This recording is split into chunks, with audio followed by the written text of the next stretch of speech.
On the Empire's wild western fringe, the scenery screams abandon hope. Footsteps quicken, sprinkled with disturbingly cheerful ha-ha. A panicked crowd bolts in chaos. The goblins have RSVP'd. The old guard blocks the way, urging the young lady to reach the nearby town for safety. Right then, a giant arrow redecorates his neck tragically. The goblin tribe goes berserk and starts a no-break massacre. Amid the horror, a sharp cry rings out, breath. A staff rises, and slender fingers sketch a spell mid-air. Power erupts, second-tier spell freezing art. The goblins instantly turn into deluxe ice statues. Her face darkens. Phalangia mutters, "I." Phalangia, daughter of Grand Duke Fatimir, a third-tier mage apprentice with ice magic veins, stays cool as a literal iceberg. The guard Han anxiously warns her not to cast more spells or chaos fiends will crash the party. Phalangia reveals a bleeding evil god mark on her palm, wondering what doom it'll summon next. She stiffens, reminding herself she's Famidy's last bloodline and that man caused all this. A towering figure flashes in her mind, the one who sacrificed a whole duchy for a single soul. The nightmare resurfaces, fueling Phalangia's hatred as she forces herself to stay calm.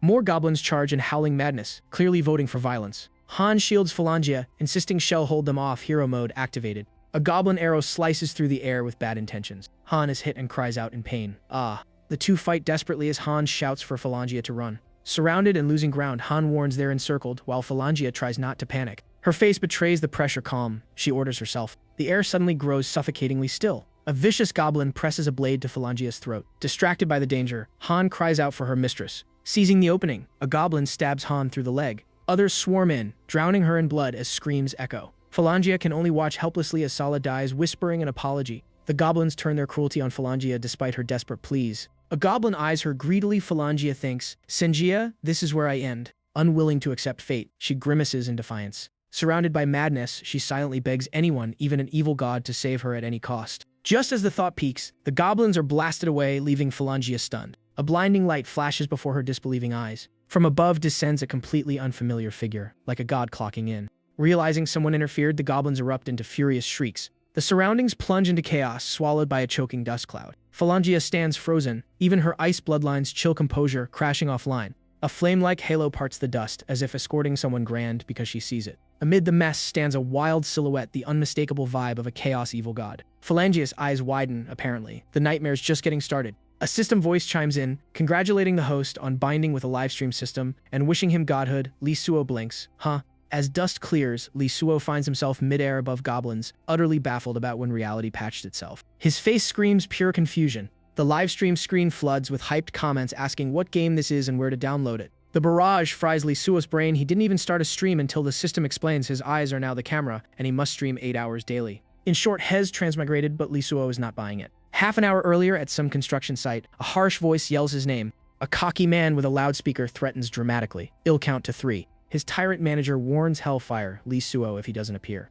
But then his face stiffens. Director, move. Lee Suo rockets in on a motorcycle like rent is due. The engine roars, trailing smoky flare. He brakes hard, grinning apologetically. 18-year-old construction worker, Lee Suo, reporting for duty. His chill attitude instantly detonates the manager's temper. The manager scolds him for secretly delivering food again and threatens his wages despite Lee Suo's awkward apologies. Co-workers pile on, mocking his constant disappearances and questioning his work ethic. They publicly air his misery. Gambling dad vanished in debt, mother with cancer, sister in top university but drowning in tuition, all on his shoulders. Lee Suo's easy smile fades under crushing pressure. Can he afford to lose this job? The crowd sneers and suggests dumping all their work on him. As punishment, brilliantly cruel idea approved. The high-rise construction site gets louder as Lee Suo cheerfully greets his non-existent fanbase. He starts streaming his brick-slinging life, but the chat thinks it's some ultra-realistic game and asks for the download link. Lee Suo dives into work, flexing solid abs and raw strength for the camera. His vibe is magnetic. Don't forget to follow. He plugs smoothly. Sadly, viewer count and gifts remain flatter than the cement. After half a day of showing off, he's stuck with one real fan and one obvious bot.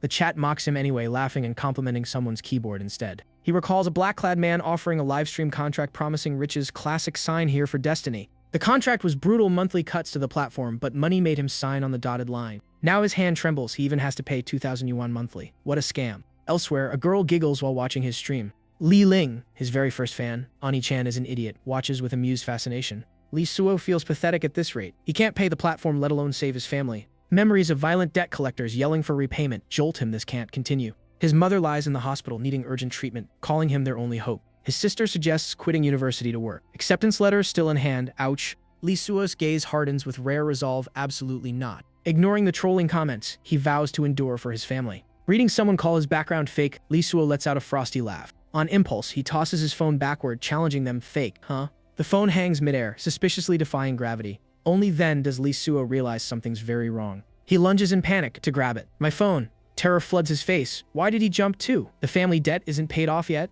After looking around, Lee Suo realizes his transmigration splash damage wiped out the goblins, and they even dropped loot. Phalangia stares at him, thinking she escaped death, only to summon an evil god instead. The overwhelming aura from earlier still screams one word in her mind: evil god. Terrified but composed, she recalls her teacher saying some evil gods aren't too nasty worth probing first. She kneels respectfully to thank him, and Lee Suo finally notices his got company. Good thing the system auto-translates. Phalangia formally asks his name while the chat gawks at the beautiful witch NPC and debates game mechanics. Lee Suo can't hide his awe what a stunning witch then awkwardly blurts a greeting. Suddenly heavy dangerous footsteps approach from afar. Both Phalangia and Lee Suo flinch at the ominous sound. Sinister laughter erupts as Goblin Warlord Gula mid-tier appears. Lee Suo stares. What kind of monster DLC is this? The goblin's crimson eyes burn as he accuses them of killing his underlings. Phalangia gasps it's a mid-tier Goblin Warlord while Lee Suo realizes his officially in a magic world. Rumor says this brute can decapitate a knight in one swing. His stone armor basically laughs at normal attacks.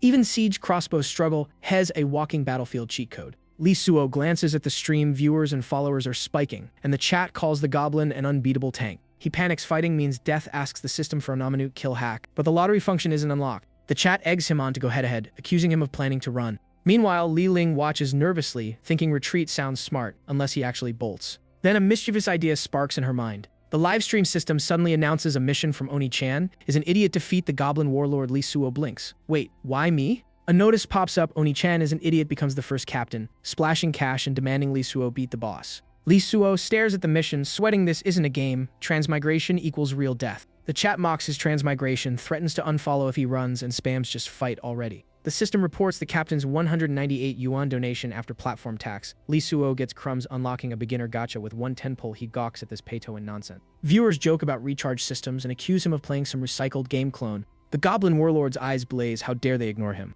He charges with his axe raised, screaming for their deaths. Lee Suo panics, decides to bail, and frantically triggers the 10 pull. 10 cards rise from a furnace-like interface that looks suspiciously ancient and low-budget. First reward, Flood Dragon Core Gold Grade. Said to move mountains. Lee Suo thinks it looks like literal poop. Confused about its use, has immediately roasted by chat for planning to eat it. With death chasing him, he hesitates. Does he really have to livestream snack on this? From behind, Phalangia shouts a warning for him to be careful. Suddenly, a hand blocks the Goblin Warlord's lethal strike mid-swing. The Goblin freezes in shock. Rage chokes his voice. You! His weapon is crushed into fragments effortlessly. A deep, commanding voice declares that a mere goblin dares attack a true lord. The newcomer is Shijia Longjun.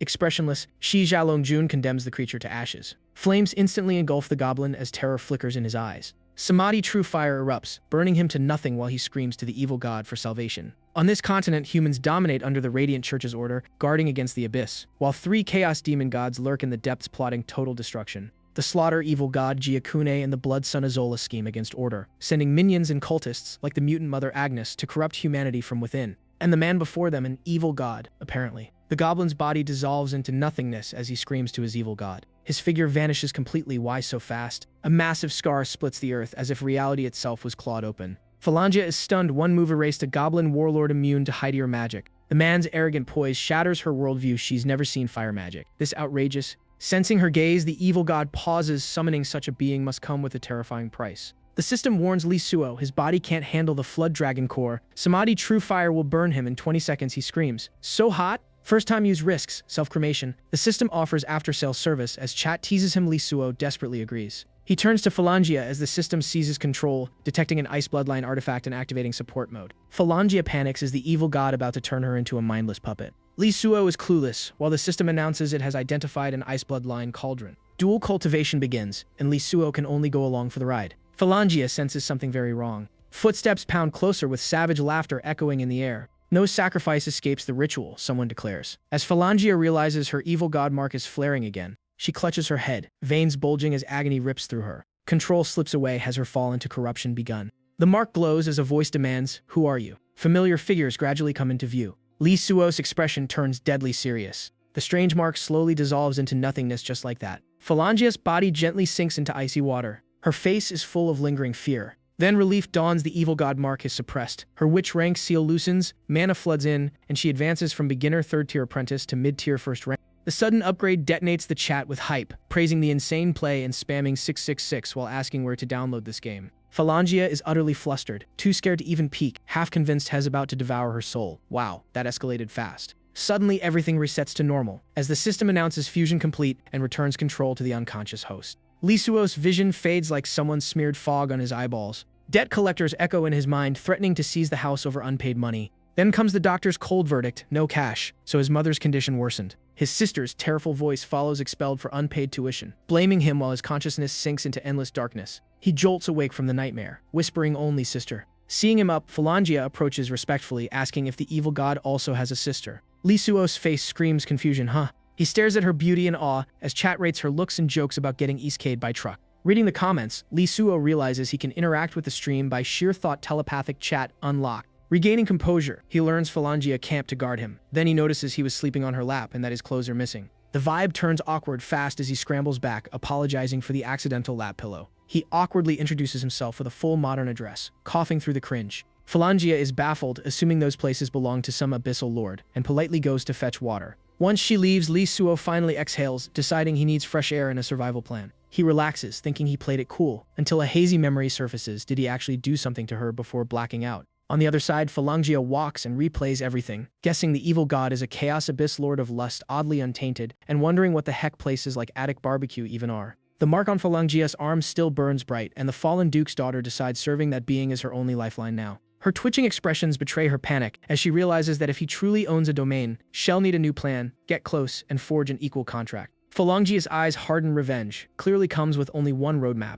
Meanwhile, Lisuo is livestreaming like a madman, yelling that Hez transmigrated to another world, and begging viewers to call the police. His face screams panic, fear running wild as frustration builds, because nobody believes him. A spark of hope hits, he calls the system, asks to return to the main interface, and the panel pops up instantly. The system lists Lisuo's stats: empty title, livestream ID Gongdian Daily Z, balance 19.8 convertible to cash, 121 followers, 0 skills or realm, flood dragon bloodline mutating him into a full dragon in 3 days unless he picks a cultivation method plus a risky 10-second dragon form that ends in total body collapse. Hez so stunned he practically flips over, brain screaming, system, dragon transformation. Since when? The knowledge downloads straight into his mind. No proper cultivation method means mutation city, destination, flood dragon. Panic mode reactivates as he begs the system for help, which coolly suggests recharging money to change fate. A tip appears: draw the Gaylong profound art scripture, and the system will teach him how to control dragon bloodline power. Seeing his 19.8 balance, Lisuo steadies himself, realizes he just earned it, hesitates briefly, then spins the system lottery wheel.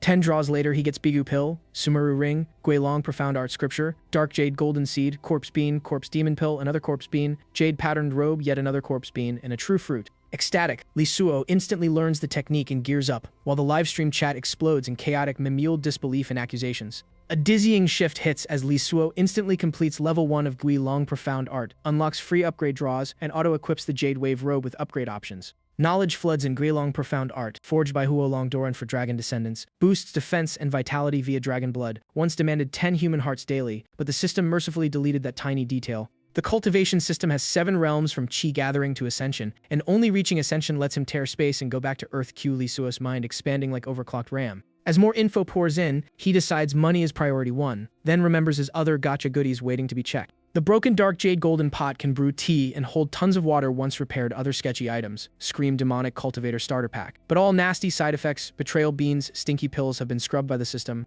The True Fruit restores vitality, Bigu Pill fills the stomach, both detox of side effects, and the Sumeru Ring turns out to be a tidy 10 cubic meter storage space. Facing this bizarre loot pile, Lisuo sighs and focuses on the one sane item, the Sumeru Ring. After syncing with it, a flash sparks in his eyes, signaling successful binding. He then notices the glow-up robe's neat title, now Chi Practitioner Realm, officially Chi Gathering Beginner Tier. Lisuo's face turns icy and composed as he activates Guilong Profound Art. Eerie flames ignite before him, swirling in a sinister yin transformation state. Oni-chan is an idiot, spams glow stick effects, detonating the chat with flashy praise, chaos, and 20 glowing sticks lighting up the stream. Keeping a straight face, Lisuo studies the gifted effect and decides to experiment. He triggers the glow stick item through the system, just as Phalangia steps in reporting her return, while the chat continues to riot below. Phalangia's eyes tense instantly, sensing danger in the air. Lisuo, radiating bone-chilling cold like a ruthless executioner, slowly says, "You're back." Phalangia instantly drops to her knees, trembling and apologizing, while Lisuo stares down like an untouchable boss.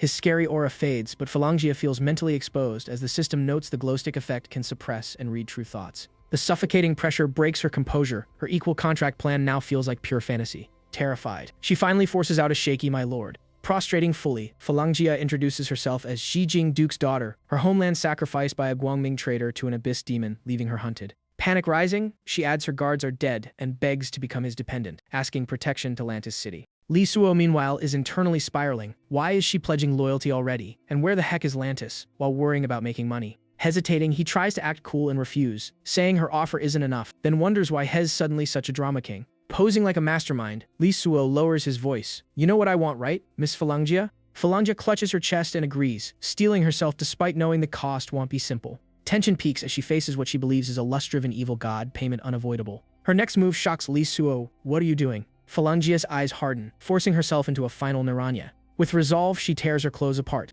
Her face flickers with inner conflict despite the bold act. Li Suo turns pale, mind racing. Is she seriously trying to force my hand like this? He grips his robe nervously, realizing he can't even protect himself, and leans toward refusing again. The livestream chat explodes viewers, spam hype, jokes, and complaints about blocked views, turning it into pure chaos. Elsewhere, a low voice murmurs interesting, as keyboard clicks echo in the dark. The stream shows someone offering big money for the streamer to accept the task, sparking fierce debate among viewers. Meanwhile, Baker stirs the chat for fun, hooked on the drama, her ID boldly reading "GJ Yushi Nuang." Spotting someone vying for top supporter, Li Suo perks up at the sweet smell of income, while the system drops a quest to hit 100 fans. He suddenly realizes the stream links to Earth, meaning real cash withdrawals, and hatches a plan to farm otherworldly content to fund his family. Glorious visions of future success flood in, basically a fast track to life's VIP lounge. Still watching Phalangia shyly fidget, Li Suo feels the tension rise and a wicked little thought tries to nudge him forward. In the end, he steps in to stop her, saying he understands her sincerity, and that's enough. Eyes closed like a hero making Destiny-level choices, Li Suo agrees to travel with her. Though inwardly wavering, he clings to his upright gentleman persona, silently laughing at the absurdity. Phalangia bows gratefully, pledging loyalty, as the system announces a new top supporter and confirms the 100 fan quest complete. QChat Chaos 2.0. Right on schedule, Li Suo's stomach growls like a protest rally. Catching on, Phalangia quickly offers to prepare food. Half an hour later, she presents a rather questionable-looking final ration with polite sincerity. One glance makes Li Suo hesitate. Is this edible, prompting Phalangia to bow and apologize instantly? She trembles in guilt, realizing her noble upbringing never included cooking lessons and feels painfully inadequate. To her surprise, Li Suo laughs it off and volunteers to cook himself. Phalangia is stunned that an evil god would enter the kitchen, while Li Suo casually asks her to fetch water from the river. He hands her an old-looking pot, the dark jade golden pot, claiming it holds plenty. Phalangia is shocked. It's clearly an enchanted item with rare spatial properties. In this world, enchanters are elite, and space-time manipulators are basically unicorn tier. Clutching the pot, she speculates only royal archmages craft such treasures, and her awe for this evil god skyrockets. As she prepares to leave, Li Suo stops her, warning that outside might be unsafe. He produces a small corpse bean capable of turning into a soldier, minus the rebellion risk thanks to the system patch. The bean hits the ground and the air freezes like someone pressed pause on reality. A grotesque face emerges from the gloom, cackling about its seal finally breaking. Li Suo and Phalangia stare awkwardly, so this is what scatter beans into soldiers looks like. A pale foot steps out of the shadows. A tiny skeleton appears, introducing itself as Mountain Guard Strongman Sun Lang, realm unknown. Doubtful but amused, Li Suo nicknames it Zhao Quan Feng for convenience. The skeleton bristles, insisting it's Sun Lang, not some goofy alias. Then it suddenly senses overwhelming dragon aura stronger than its former master, and instantly changes tune. Now utterly respectful, Zhao Quanfeng claims to be a Ma Shan sect guard, thanking the immortal elder, though Li Suo still smells something fishy. Maintaining boss mode, Li Suo orders it to escort Miss Phalangia to fetch water and hunt food. No funny business. They split up. Phalangia bows and leaves with Zhao Quanfeng, while Li Suo stays behind to start a fire, deep within the forest. Following behind, Phalangia quietly questions the skeleton's identity. Low-level undead shouldn't have independent minds. She recalls her master's teachings: only high-tier corpses summoned by sorcerers gain true sentience. Noticing her slow pace, Zhao Quanfeng snaps impatiently, asking what's wrong. Acting sly and smug, it flaunts its new Dao title granted by the immortal elder. Phalangia finds nothing special, yet links Dao title to her evil god mark, while Zhao Quanfeng scoffs at her silence and lectures about hierarchy. Suddenly it shouts, "Stop, something's happening!" Birds scatter ahead, and the sounds of battle ripple through the trees. Chaotic soldier cries echo, shouting to protect the Baroness. A massive axe cleaves down toward a soldier. Panic erupts as blood spills across the scene. Someone gasps in disbelief they're being ambushed on human territory. Before the words fade, the guard captain falls dead in an instant. A GZ beastman steps forward arrogantly, crushing the corpse underfoot and laughing that he smells fear. The GZ tribe, one of the 8 Western Wind Prairie clans, is infamous for brutality and trophy-taking. Clashing steel and screams blend into chaos. The defensive line has collapsed, and war has reached human lands. The Beastman grows increasingly unhinged, killing intent spiking off the charts. He charges with his axe roaring, "Die, humans." Steel clashes in ear-splitting chaos as the battle hits peak intensity. The Beastmen fight even more ferociously than before, grunts everywhere. Inside the carriage, a noblewoman peeks out in panic. Cries for help ring as Brad Bay shouts to protect the madam. A strange figure suddenly appears, freezing everyone in place. Elizabeth, Re-GE running out of strength, urges her to act and save Baroness Nangxi, swearing on his GLGE novice class. The Baron will meet her demands. In that instant, a mask is torn off and flung skyward. Elizabeth spins gracefully into action, coolly saying, "You promised." A goblin is instantly riddled with arrows, writhing in agony. The remaining enemies are swiftly wiped out. The one dominating the field is mid-year elf ranger, Elizabeth Wynne. From the carriage, Baroness Jennifer shrieks at her guards for staining her clothes with blood and orders the attackers killed. Still fuming, she threatens demotions, but GREGE grimly notes survival isn't guaranteed. They're nearly wiped out. Watching guards slaughter GREGE grimly reminds her these are beastmen, humanity's sworn enemies. The most dangerous beastman finally steps forward with a chilling die. Brest takes another brutal axe strike, pain exploding through him. At the last second, Elizabeth intervenes with a sharp shout. With a few fluid moves, she knocks several foes flat. The Beastman coughs blood, groaning in pain. Even the leader's next attack stalls mid-swing. As the fight drags on, Elizabeth tires elemental shots barely finish them. These GZ brutes are tough, and Brest agrees to prepare a breakout. Right then, Zhao Quanfeng strolls in, grabs a giant gray wolf by the tail, and yells, "Hey, milk cow, found wild game." Everyone stares in disbelief at the enormous wolf dangling from the tiny skeleton's grip. Gretchen is the most shocked, while Elizabeth looks awkwardly conflicted. Xiao Quanfeng waves at Falangia, pleased they can finally report back. Falangia urgently warns that it's a GZ Beastman, more worried about how they've invaded this far. Spotting a new target, the Beastman lunges at Zhao Quanfeng to kill, while the skeleton blinks, confused. Only then does Zhao Quanfeng realize Hez being looked down on and feels mildly insulted. A calm, yet overwhelming hand suddenly clamps down on the gray wolf's snout, coldly asking what kind of mongrel dares charge forward. A burly figure appears, making the gray wolf tremble. Sun Lang, mounting guard strongman, under the immortal elder, titled Zhao Quanfeng. Only a pool of ambiguous blood remains as Zhao Quanfeng's voice echoes about slaying demons for the immortal elder. A young beastman tries a sneak attack from behind, but Zhao Quanfeng mutters that since they can't hold back, neither will he. In that instant, he erupts like a battlefield general, sweeping foes aside. Let's be a bit more serious. His blade rises high, a silent death warrant. The strike falls, seemingly slicing the air itself apart. The remaining beastmen pale in horror. One slash was all it took. Elizabeth gasps in shock at the total wipeout, while Falangia fully believes in Zhao Quanfeng's strength now. After felling the leader, Zhao Quanfeng turns back, icy gaze scanning the leftovers. Like a veteran warlord, he coolly invites them all to attack together. In cultivation circles, famed sects often recruit mountain guard strongmen as protectors. Cultivators forge such guardians from renowned warrior souls, mountain gods, or gate guardians, once led by the mightiest divine general. Xiao Quanfeng's imposing aura mirrors Sun Lan, the once peerless war general. The livestream chat explodes with hype about Quanfeng/Captain's upgrading, and viewers begging to see Eastern cultivators fight Western monsters. Meanwhile, an axe hacks hard into a tree trunk. Li Suo struggles chopping firewood. The forest timber is absurdly tough, even chipping his axe. The stream floods with SC donations and wild comments, leaving Li Suo baffled why people are paying to watch him do manual labor. Netizen tastes are truly mysterious. Over there, Elizabeth thanks the summoner, praising the summon's power, but Falangia clarifies she's just a mage and it belongs to her master. Elizabeth is stunned. Some mysterious figure nearby commands, such a beast, with a powerful mage merely acting as servant. The beastmen, once arrogant, now stammer in pure panic. In a blink, they scatter in terror, shouting that Hez is a demon. Unfortunately for them, Xiao Quanfeng is already blocking the escape route. The world ahead looked like it had been dunked in blinding red paint. As the beastman's head hit the ground, a voice chimed in, well, look who I found. Another overwhelming beast squad arrived, Daigu of the Taizi tribe, ruthless warriors under the Western Grand Duke, apparently hunting down leftover rebels. Realizing the mess, Falanga panicked, urging Zhao Quanfeng to run Daigu. The chief's brother once wiped out Qing Feng's knights, killed Captain Ken, and sacrificed tens of thousands to the god of slaughter. For that bloody resume, the god of slaughter gifted him the Azure Demon Sword Alex, making him the Western Plains' favorite nightmare. In the livestream room, viewers went wild, screaming about the overpowered beast boss and begging Shimmer to finish him for sweet rewards. Seeing the familiar name Zinger Bitman offering perks if Shimmer grabbed the weapon, Li Zuo glanced at his chipped axe, wondering who on earth fancied this junk. On the Western Plains, slaughter for power is standard, kill a few hundred, and you're a notorious low-tier class holder. Reach tens of thousands, and you're a mid-tier devil pass, 100,000, and you're a high-tier slaughter-hungry warrior, while a million sacrifices would crown Zaigu a Chizai hero, a true saint of slaughter. The more Falanga thought about it, the worse she felt his blade was one of the 10 great cursed weapons. The Azure Demon Sword Alex soaked in countless lives. Sensing their fear, Zygu grinned viciously, promising to use their skulls as offerings. Deathly chills spread through the air, as if everyone present was pre-packaged for the god of slaughter. Meanwhile, Zhao Quanfeng's battle spirit flared. Ah, that sweet smell of the battlefield again. The two sides squared off, tension stretched tighter than a snapping bowstring. Zhao Quanfeng swung his blade with a let's wreck everything vibe and charged. At last, neither side dodged, they went head-on like real maniacs.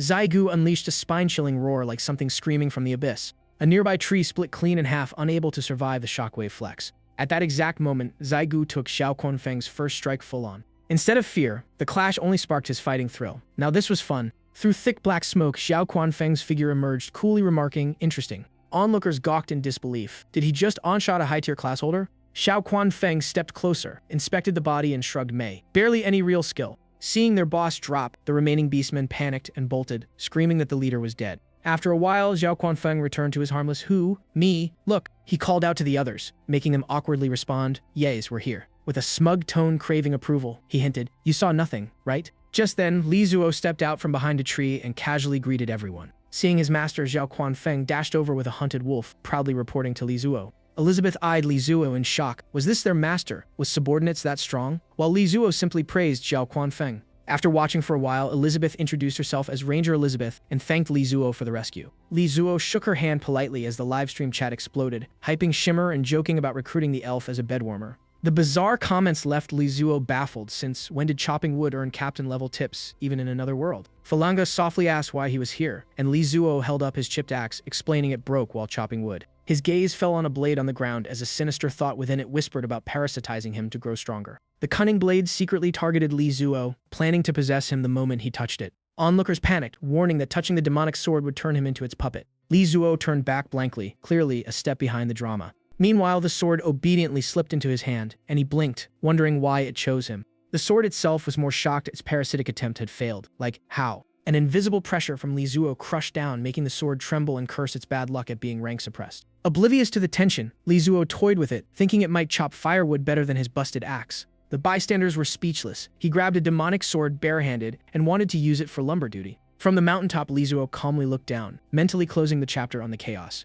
The livestream stats showed viewers promising captain rewards. Total tips hitting 91.2 yuan, which Li Zuo calculated would only fund 5 gacha pulls after platform cuts. Though it was his biggest haul yet, Li Zuo frowned. The deductions were brutal, and it was still miles away from the 5,000 yuan tuition for his sister, not to mention power-boosting draws. The system popped up. Each captain gives 100 fans. Total 326 fans and 2,126 viewers, leaving Li Zuo wondering how to farm more rewards as chat screamed about sunset vibes and hidden quests. Thinking of the people he met, Li Zuo mused whether he could trigger quests on purpose for sweet loot. The system announced the moonlight effect activating, and Elizabeth's voice called out from afar. Elizabeth approached respectfully, inviting Li Zuo to dinner, as it was ready. A radiant aura seemed to glow around Li Zuo as he casually asked if she had any wish he could help with. Yet beneath that light lingered a chilling hint of killing intent. Uneasy, Elizabeth sensed the sunset resonance and decided to verify with a secret technique. She activated her elven talent Moon Eye. A heavenly radiance filled her vision while Li Zuo kept asking about her wish, but all she felt was an indescribable distortion. Terror flashed in her eyes. How could such a horrifying powerhouse exist beside them? Her thoughts snapped when Li Zuo stepped closer, patting her shoulder and inviting her to eat, though his words echoed in her head like a decree. The repeated whisper of wish made her feel one breath away from death. Falanga broke the tension, stepping in to ask if she was all right. Pulled back to reality, Elizabeth hurried off, insisting she was fine. Watching her leave, Falanga shuddered, relieved she hadn't dared use her mage eye on that being. Back at camp, everyone was seated for dinner and invited Li Zuo over. Seeing the prepared table, Li Zuo sighed in relief, while Fresh admitted his subordinates hadn't finished things cleanly. The Baroness forced a smile, telling Li Zuo to eat first out of respect for the honored mage. Noting everyone's exhaustion, Li Zuo laughed and agreed to start dinner. He told Falanga to serve tea, and she promptly obeyed. Falanga then realized this auxiliary item could even pour tea. What a multitasker. In the chilly night, steaming cups were quickly filled, mist curling into the air. The Baroness complained about drinking such rustic tea, but Grege urged her to accept this life-saving benefactor's offering. Still trembling, Elizabeth felt even more uneasy being offered tea by that powerhouse, while Zhao Quanfeng cryptically assured them it was good for them. Suddenly, a wisp of fragrant steam drifted over. Wait, that scent. The tea aroma spread, blanketing the surroundings. Elizabeth lifted her cup stiffly, confused by the rich life force emanating from the tea. Elizabeth took a cautious sip, still wary since this brew came from that terrifying powerhouse. Her expression flipped instantly. This is? One tiny gulp revealed it carried the aura of the world tree itself. She trembled uncontrollably, hugging herself as if embraced by the mother tree. Overwhelmed, she broke through from mid-tier first stage to mid-tier second stage as natural force flooded her. She realized the T boosted realms and favor points, and chat exploded. Amazed T could raise NPC stats. Xiao Feng snapped, correcting them this wasn't World Tree Aura, but Immortal Tea from a Rank 2 cultivation sect, while chat compared it to otherworldly loot. All eyes locked on the worn Jadegold teapot. Still humming with spiritual energy, it stored a mini-space, absorbed 10D Linshi, and produced 3 life-extending cups monthly. Li Zuo blinked in surprise at the tea's OP effects, and Falanga added, her mana had increased by 30%. Elizabeth bowed deeply, thanking immortal elder Li Zuo, who awkwardly insisted it was just tea. The Baroness also felt rejuvenated after drinking, alarming Fred with her sudden glow-up. She immediately scolded Fresh for disrespecting an immortal, leaving Glegel stunned by her 180-degree attitude shift. Li Zuo used the demonic blade Alex to slice meat while the teapot radiated life force, and someone mused this might fulfill their family's 2 millennia wish. The system chimed main quest activated. Reward 1 captain just as Elizabeth begged Li Zuo to find the World Tree Seed, offering everything, and chat roared for him to.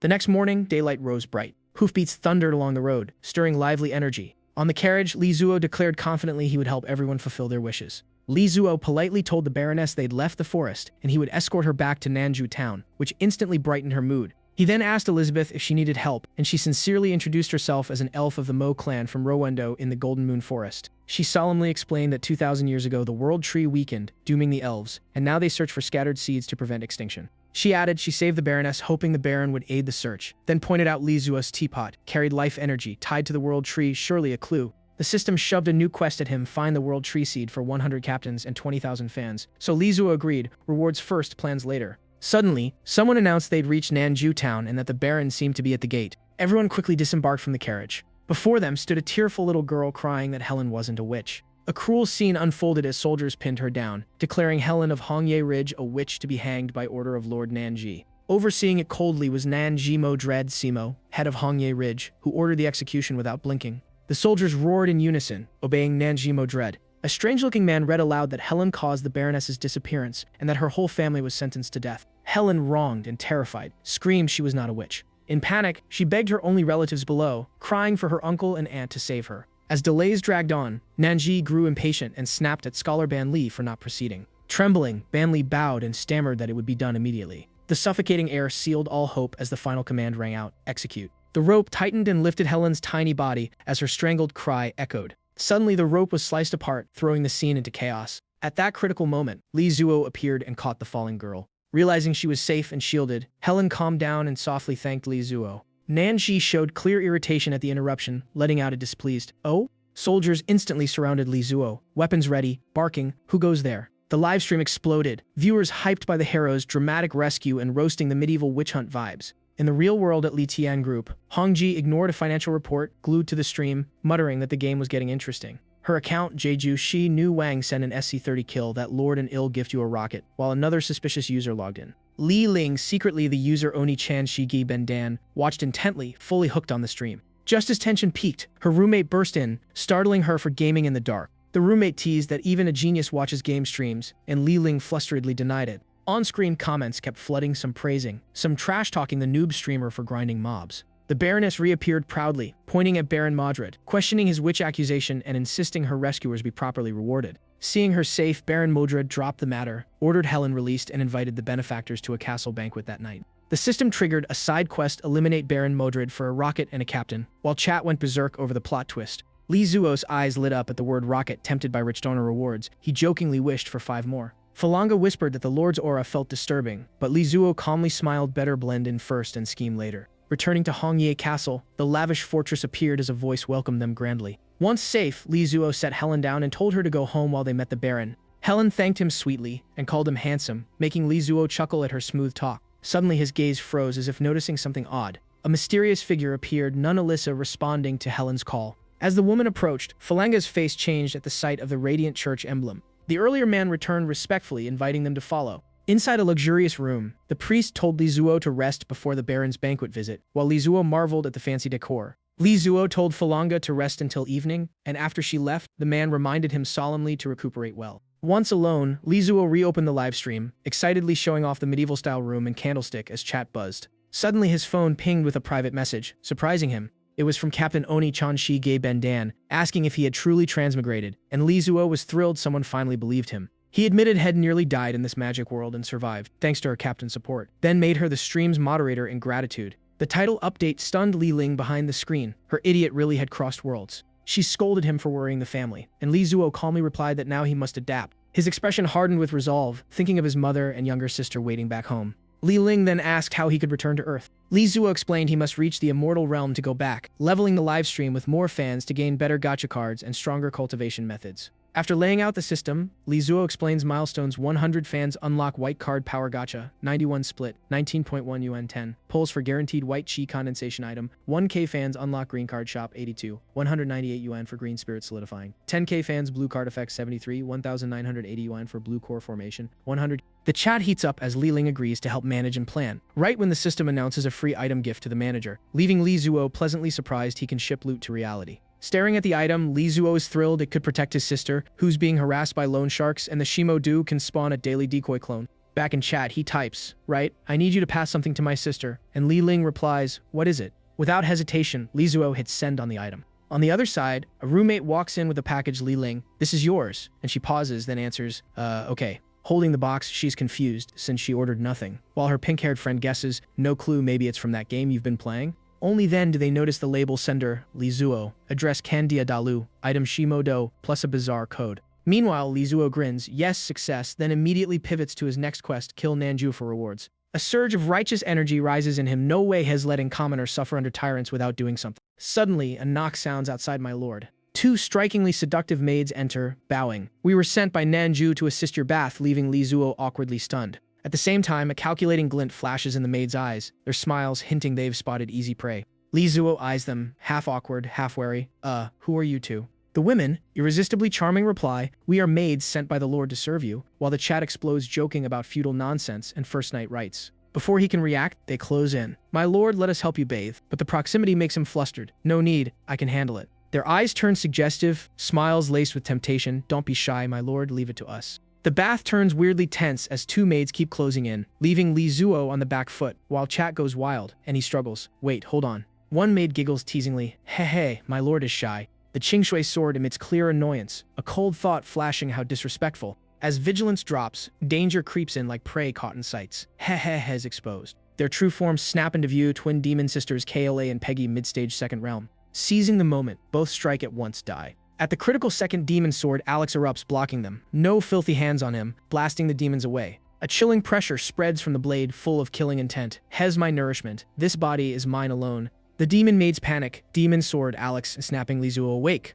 What did you say?" The clash continues as Alex rages about failed possession and being used to slice BBQ unforgivable, so it decides to drain their hellish power, then take him next. The demon sisters are bound tight, utterly helpless, left screaming in panic. Once released, they tremble, nearly drained dry. "Terrifying, our essence is gone, retreat." Later, Li Zuo comes to in the bath, confused why the maids vanished, while Alex gleefully notes it drained them, and grew stronger now, ready to possess. Li Zuo shrugs it off and goes for a stroll, while Alex secretly plots this time it will drain him completely. But the tables flip, Alex itself gets suppressed, crying out in pain. Struggling to focus, it panics, its magic is being absorbed by him, and repeated failure leaves it shaken and frustrated. It nearly collapses, yet feels something strange like being pulled into a bottomless abyss, its demon soul dragged along. Noticing the odd behavior, Li Zuo wonders, what's wrong with it? While the sword's voice turns awkward master. A notification pops, Golden Alex is bonded, passive armor break, life mana drain, active demonized boost, host 1 realm for 10 minutes, lifespan cost removed. Leaving the area, Li Zuo walks on with the sword under respectful gazes, still puzzled it can talk and has bonded to him.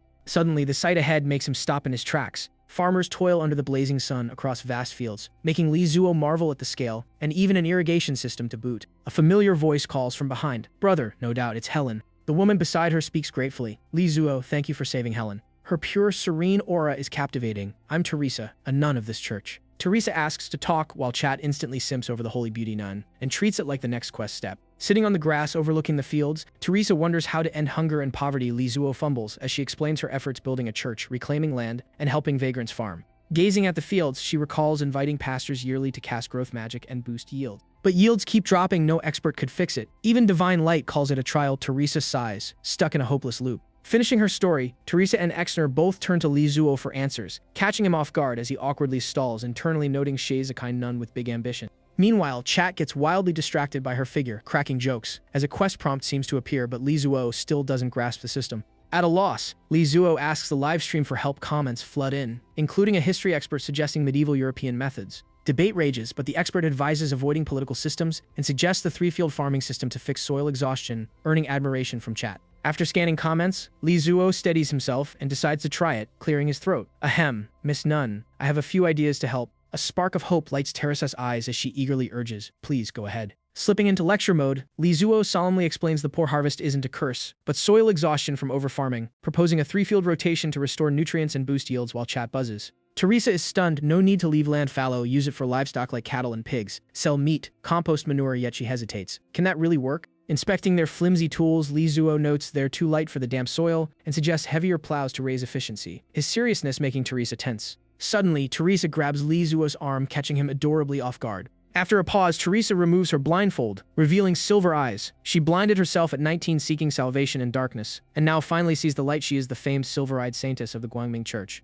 Night falls, leaving only a few dim lights flickering indoors. A middle-aged woman warmly greets Li Ling, who politely replies, "Good evening, Aunt Zhang." Walking on, Li Ling broods her silly brother has sent back another bizarre item. She eyes the bean in her hand with annoyance. What is this? Dinner. Suddenly, thugs from the Ahu Bang block her path, sneering about her dad's gambling debt and demanding repayment. Li Ling pales but forces firmness. It's not due yet. My brother's working to repay it. The leader grins creepily. We know today we're just collecting a little interest. His lecherous gaze locks on her. No cash? Come work it off somewhere. Footsteps close in as a blade scrapes the wall with a chilling screech. Terrified, Li Ling drops the bean. Don't come closer. The thug advances anyway, laughing. Scream all you want, no one's saving you. On the ground, the strange bean begins to glow faintly. A sudden explosion erupts behind them, making the thug freeze. Bystanders gather in shock. What just blew up? Li Ling stares wide-eyed at the bean spot. Stunned, did her brother's weird gift actually work? From the drifting smoke, a skeletal figure slowly rises, one bony comeback. Its ghastly aura screams, I could eat you all for breakfast. It's Sun Lang Zhao Xuanfeng, once seen beside Li Zuo, muttering in confusion about this world's lack of spiritual energy as a thug trembles. Don't come closer. Zhao Xuanfeng steps forward. Curious. Wait, I sense Li Shanzhang's bloodline here, making the thug stutter. Destroyer?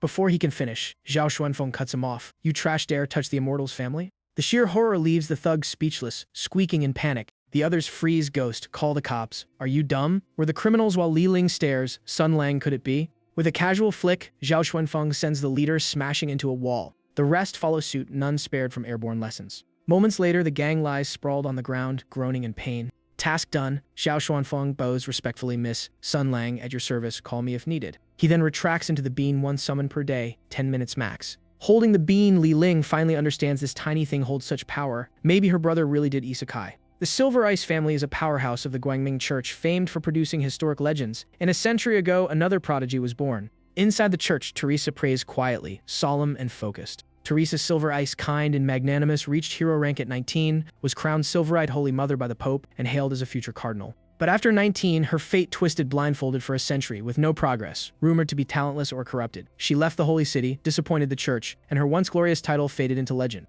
Liao Feng. I sense in you a heart of light, she says, barely hiding her excitement. Faced with such beauty, Li Zuo blanks out, so pretty. Her aura is abyss deep, yet divinely pure, making onlookers feel instantly unworthy. The live stream erupts, viewers swoon over her holy vibe, debate her exalted title, and joke about recruiting her, doubting Li Zuo can handle it. A quest pops up, persuade Holy Mother Silver Ice to join, reward 1 captain tier sponsor and 200 points. No penalty on failure. Li Zuo frowns at the absurdity, while chat argues it might not be impossible. Back home, Ani-chan hops onto her PC to watch the stream, convinced this quest is basically impossible for Dali Z at his current level. The self-proclaimed queen watches with relish, clearly a boss-tier character, no newbies recruiting that. Yet elsewhere, someone lurks with a different thought, maybe it's not entirely hopeless. It's the history expert, eyes gleaming, plotting a psychological angle. Teresa finishes her prayer, my lord. In a soft, pleading voice, she asks him to stay and save the people. Her sincerity almost making Li Zuo consider settling down to help. But he quickly snuffs out the thought, pointless. His tone turns sharp and lucid. Even if he stayed, he couldn't save them. And chat erupts, urging the history expert's master plan as he continues.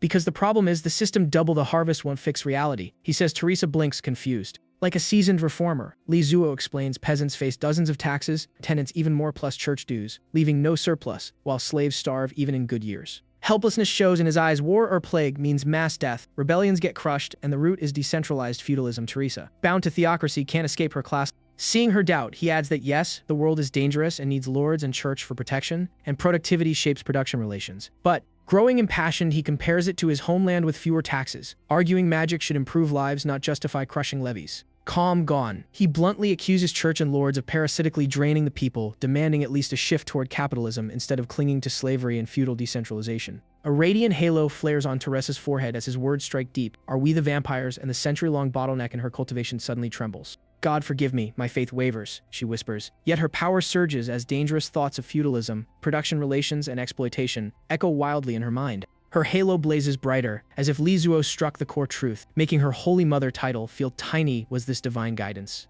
As if glimpsing enlightenment, Teresa abruptly leaves. Forgive me, I need time to think. Lizuo stands there dumbfounded. Wait, did I fail? Until chat reassures him. Shay's just shaken and will return after processing. A familiar voice calls from behind, my lord. Falanga respectfully reports a mercenary guild in town and suggests registering a squad for escort and maybe forming their own team. Lizuo's expression shifts, clearly weighing the idea. Elsewhere in Fengye Fortress, the Baron's wife tries to barge in, but guards stop her. Madam, it's improper. She freezes, uneasy after only a month. Why has the Baron become so strange? When the door finally opens, what she sees leaves her stunned. A piercing scream rips through the air. Dusk settles over Fengye territory. Lizuo strides briskly. Let's head back to the fortress. Suddenly, he spots a strange symbol on the wall. What's that? They inspect it, but can't identify it. Perhaps a secret organization's mark. Yet Lizuo's reaction isn't surprise, it's something else entirely. Meanwhile, townsfolk shuffle like walking corpses, the atmosphere eerie and their expressions disturbingly off. Fengye Fortress. Lizuo walks calmly down a dim corridor. Come, let's attend the Baron's banquet.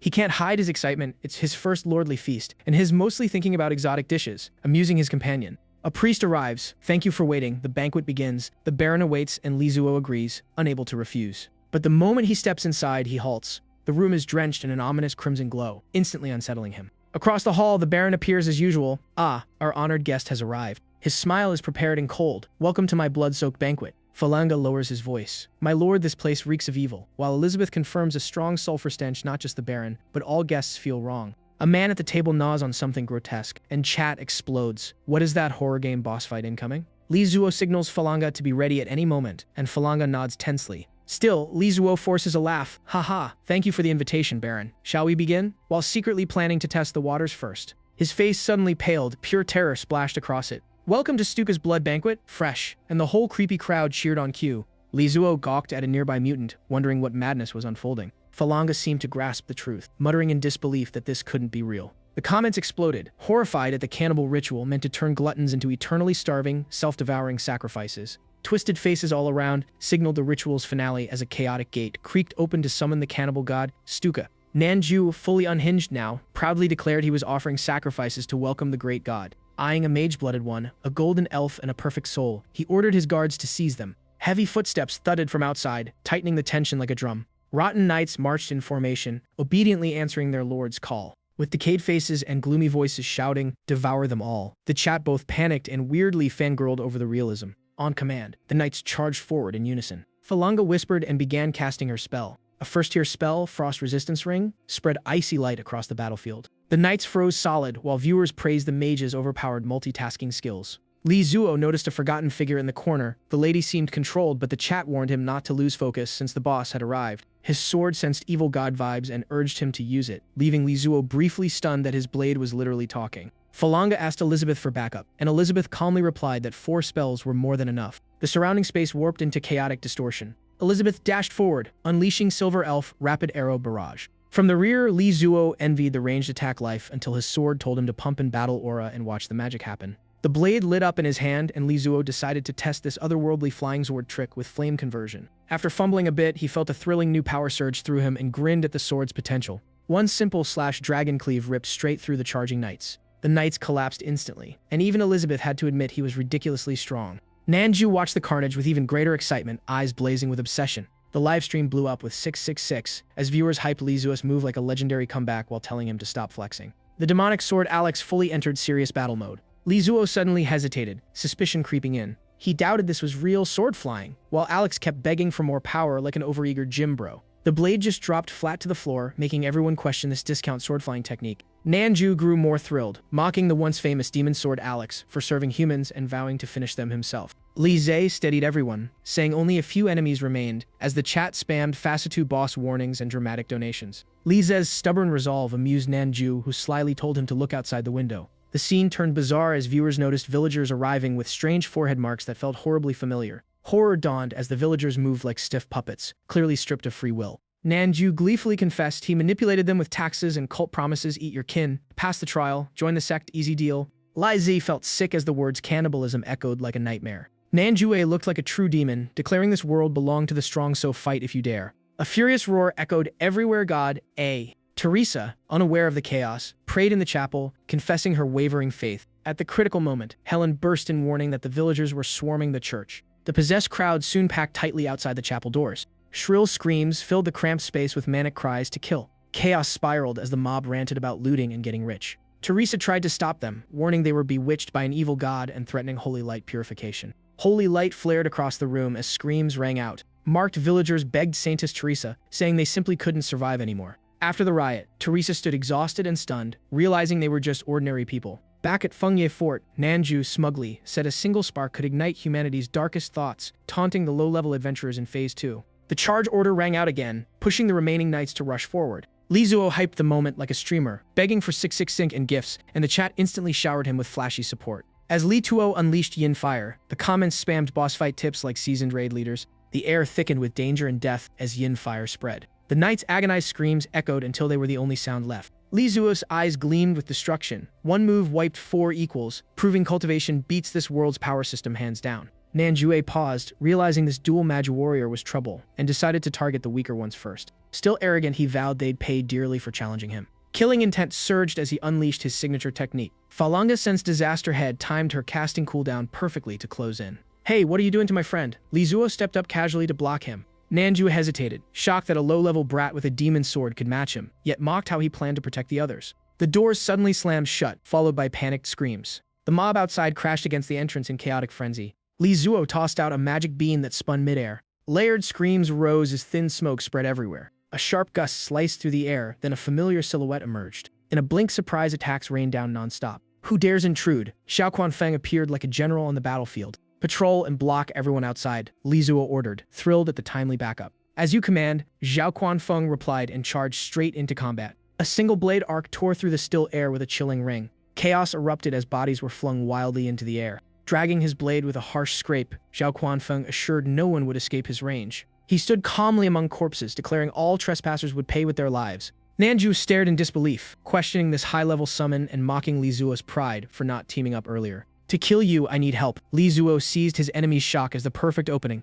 Yin Fire detonated again in rapid succession. Nanju howled in agony as the flames burned even his soul. Finishing the combo, Li Zuo turned away coolly and declared the banquet over. Suddenly, strange movement stirred from behind. With a casual slash, Li Zuo erased everything at his back like wiping dust. From the smoke emerged a grotesque form, cackling like a horror soundtrack on loop. Nanju wasn't done. Now the cannibal demon Madrid, a transcendent tier, boasting about devouring all in his master's name. Falanga warned had fallen into demonhood, and Li Zuo realized the boss had gone full monster mode. The demon laughed that Li Zuo's black flames felt like a cozy spa treatment. Nanjue summoned twin succubi, who appeared obediently within a demonic array. As Phase 3 began, the livestream crowd screamed in hype at the escalating boss fight. With a shriek, Nanju unleashed Demon Flame Slash, vowing to reduce them to ashes. The strike came too fast for Li Zuo to dodge. A massive explosion shook the entire castle. Li Ling and Hong Ji panicked, fearing Li Zuo had been obliterated. The chat went berserk with rockets, bets, and desperate cheers for Li Zuo to clutch the fight. Seeing Li Zuo seemingly fade away, onlookers screamed in terror.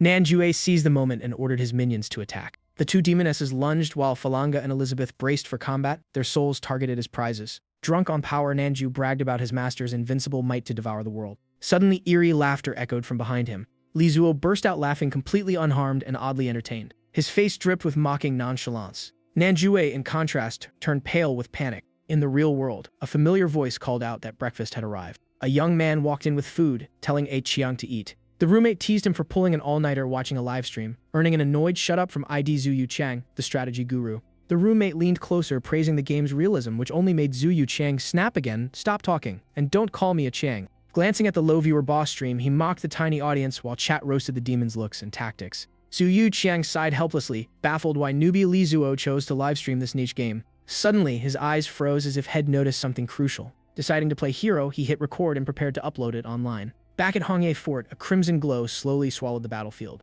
Nanju shrieked about ghosts like a startled child. Then he awkwardly remembered he was the demon here, so why fear ghosts? Still shaken, he demanded to know why Li Zuo hadn't burned to death in hellfire. Falanga watched nervously, worried for her lord. Li Zuo alone stayed calm, softly repeating, "Hellfire?" With icy composure, he promised to show what true demonic fire really meant. Flames rose and wrapped around his body. Nanjue trembled, stammering as the transformation terrified him. Invisible pressure crushed down, shaking his very mind. Elizabeth shivered in fear, while Falanga calmly stated that her lord's true form had appeared. The demonic sword Alex glowed with eerie brilliance. Li Zuo now stood like a god, overwhelming the entire space. The demon begged desperately, claiming loyalty to Stuka and asking mercy from this terrifying being. Li Zuo's voice was glacial, fair exchange is only natural. He unleashed his secret art, Yin Fire Sword Refinement. Completely suppressed, Nanju screamed as power flooded him to bursting. His shrieks stretched on, sharp and uncontrollable. Spitting blood in horror, he gasped at the unknown technique, while Chat hailed cultivation as supreme.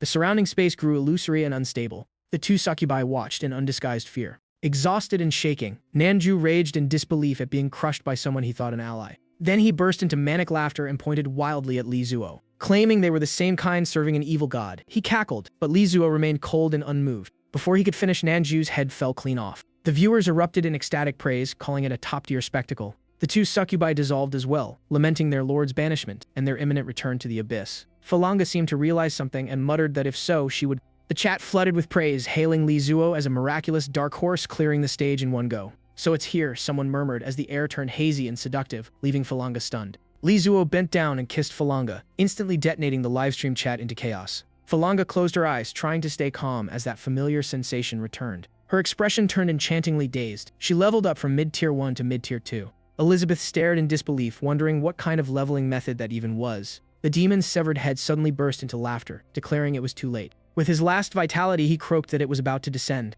Back to normal, Li Zuo blinked in confusion, thinking Nanju was already defeated. Xiao Quanfeng's voice sank, as the surrounding people began going mad. Their hollow looks made him suspect they were being controlled. Shouting about blood sacrifice, the crowd stabbed their own throats in frenzied devotion. The horrifying mass suicide stunned everyone. It was a blood ritual to summon the evil god. A crimson eye of the evil god opened in the sky, thrilling viewers who screamed about Phase 4. Falanga warned the descent was imminent, and Li Zuo cursed himself for using his merciful state too early. Maniacal screams echoed everywhere. A familiar demonic voice scoffed that a single strike had destroyed the evil god's projection eye. Suddenly struck in the face, Nanju howled in pain, demanding why even the peasants had betrayed him. Half an hour earlier in the chapel, Teresa cried out to God in despair. Amid chaos, she lamented being forced to act despite thinking she was protecting everyone. With a weary sigh, she questioned why they had fallen so far. Her gaze fixed on the sky as she realized it was the evil god's eye. Understanding dawned, it had been manipulating them all along. The long-sealed light within her eye began to open as she resolved to unveil it. In an instant, radiant holy light engulfed the chapel and obliterated everything around. The evil god's eye shrieked madly, demanding who dared block its descent. Losing control, it could only howl in fury. Back in reality, soft footsteps echoed in the silence.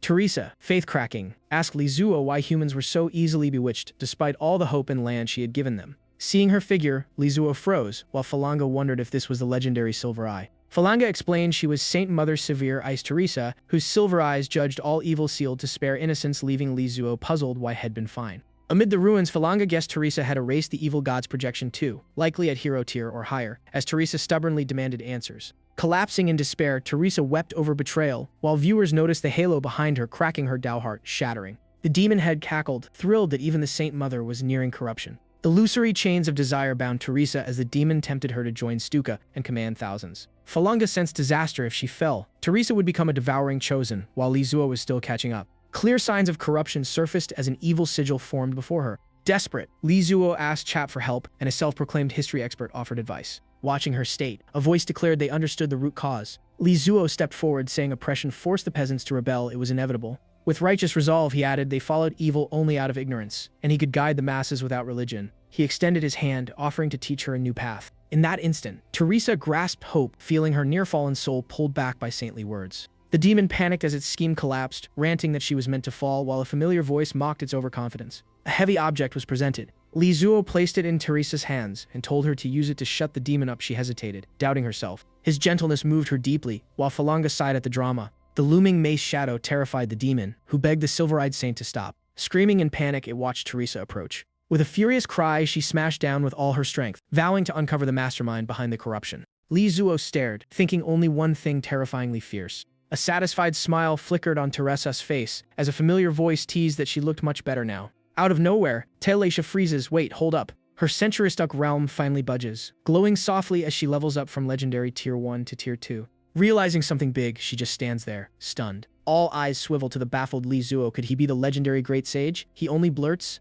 you okay? The system reports Baron mode deleted, defeated, loot and fan points rolling in. Live stream upgraded with green cards and shop unlocked. The next day, at the Mercenary Guild. The vibe is lively, but forming a merc squad needs at least 4 people. Li Zuo slams the table nervously, so now he has to find a 4th member? The girl across from him awkwardly apologizes its guild rules. A voice suddenly pipes up from the side. Mind if I join? It's the sage lady nun Talisha, and every head turns as she walks in. From the bottom of her heart, Talisha vows to follow Li Zuo, record his holy words, while the livestream chat explodes with praise for his supposed divinity. The healing goddess Talisha, getting snatched away, leaves the nearby men looking collectively heartbroken. As she eagerly offers to document everything, Talisha instantly agrees to join, humbly claiming she can only heal and knows 0 attack spells. Her modesty confuses everyone. Even the guild master can't gauge her power, guessing she's at least transcendent in healing. Li Zuo rubs his forehead, thinks briefly, then lets out a sly chuckle. With dramatic flair, he just shone the official founding of Team Tujen Warrior, Priest, Mage, and Archer squad of 4. The clerk hands over the badge, announcing their new mercenary team starts at Frank. Good luck, Captain.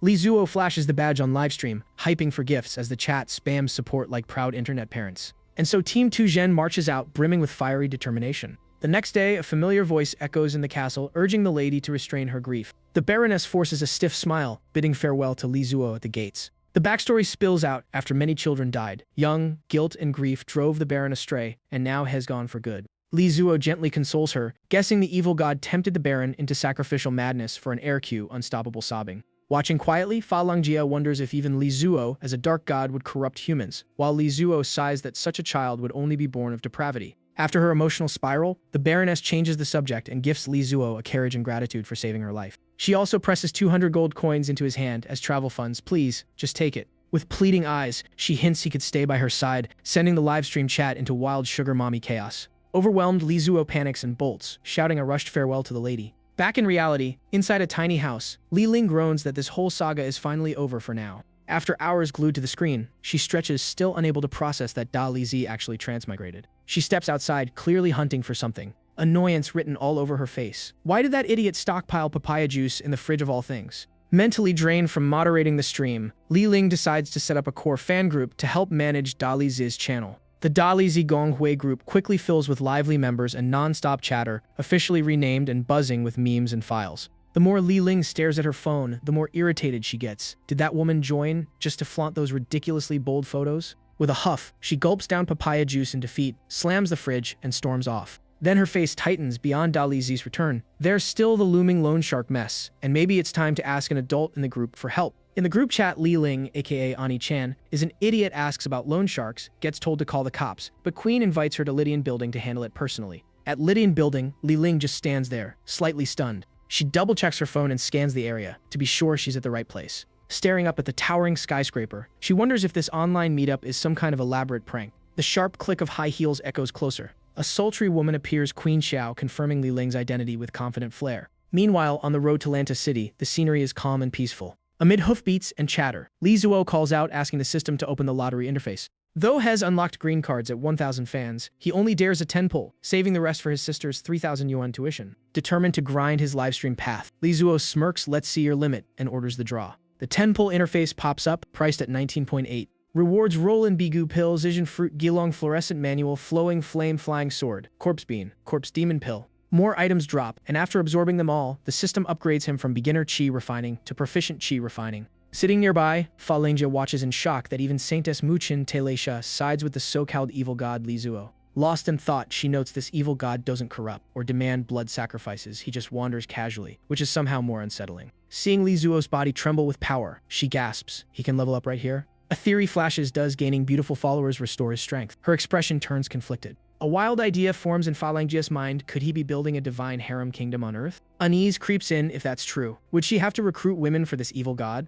Li Zuo hops back on livestream, bragging about drawing a cultivation flying sword and flexing, while the chat cheers and playfully envies him. Beaming like a champion, he laughs and asks if Hez awesome just as Taylisha approaches, calling his words holy teachings. Taylisha hurriedly scribbles everything down, treating Am I Awesome as sacred scripture to be preserved. Seeing Taylisha's adorably clueless focus, Lizuo jolts as she asks what awesome in his holy words actually means. He solemnly explains that awesome is the highest praise, reserved for close buddies. Taylisha worships him even more, while Yilishabai wonders what kind of being levels people up with just a kiss and zero backlash. Flustered memories surface in Yilishabai's mind. Wait, why do his powers resemble the world tree? She connects the dots. World tree water restores youth. His tea does too. Its fruit grants levels, and so does his kiss. A bold thought strikes Yilishabai. Could he be the incarnation of the world tree itself? Her face grows serious, absurd as it sounds. She decides this theory needs testing. Suddenly, a strange disturbance snaps Yilishabai to attention. Urgent hoofbeats thunder closer. Spotting the approaching figures, she gasps, "Heartless knights?" Their cold, hollow stares chill her. How did the slaughter god's minions breach the holy wall? The pounding hooves draw nearer, impossibly deep within their territory.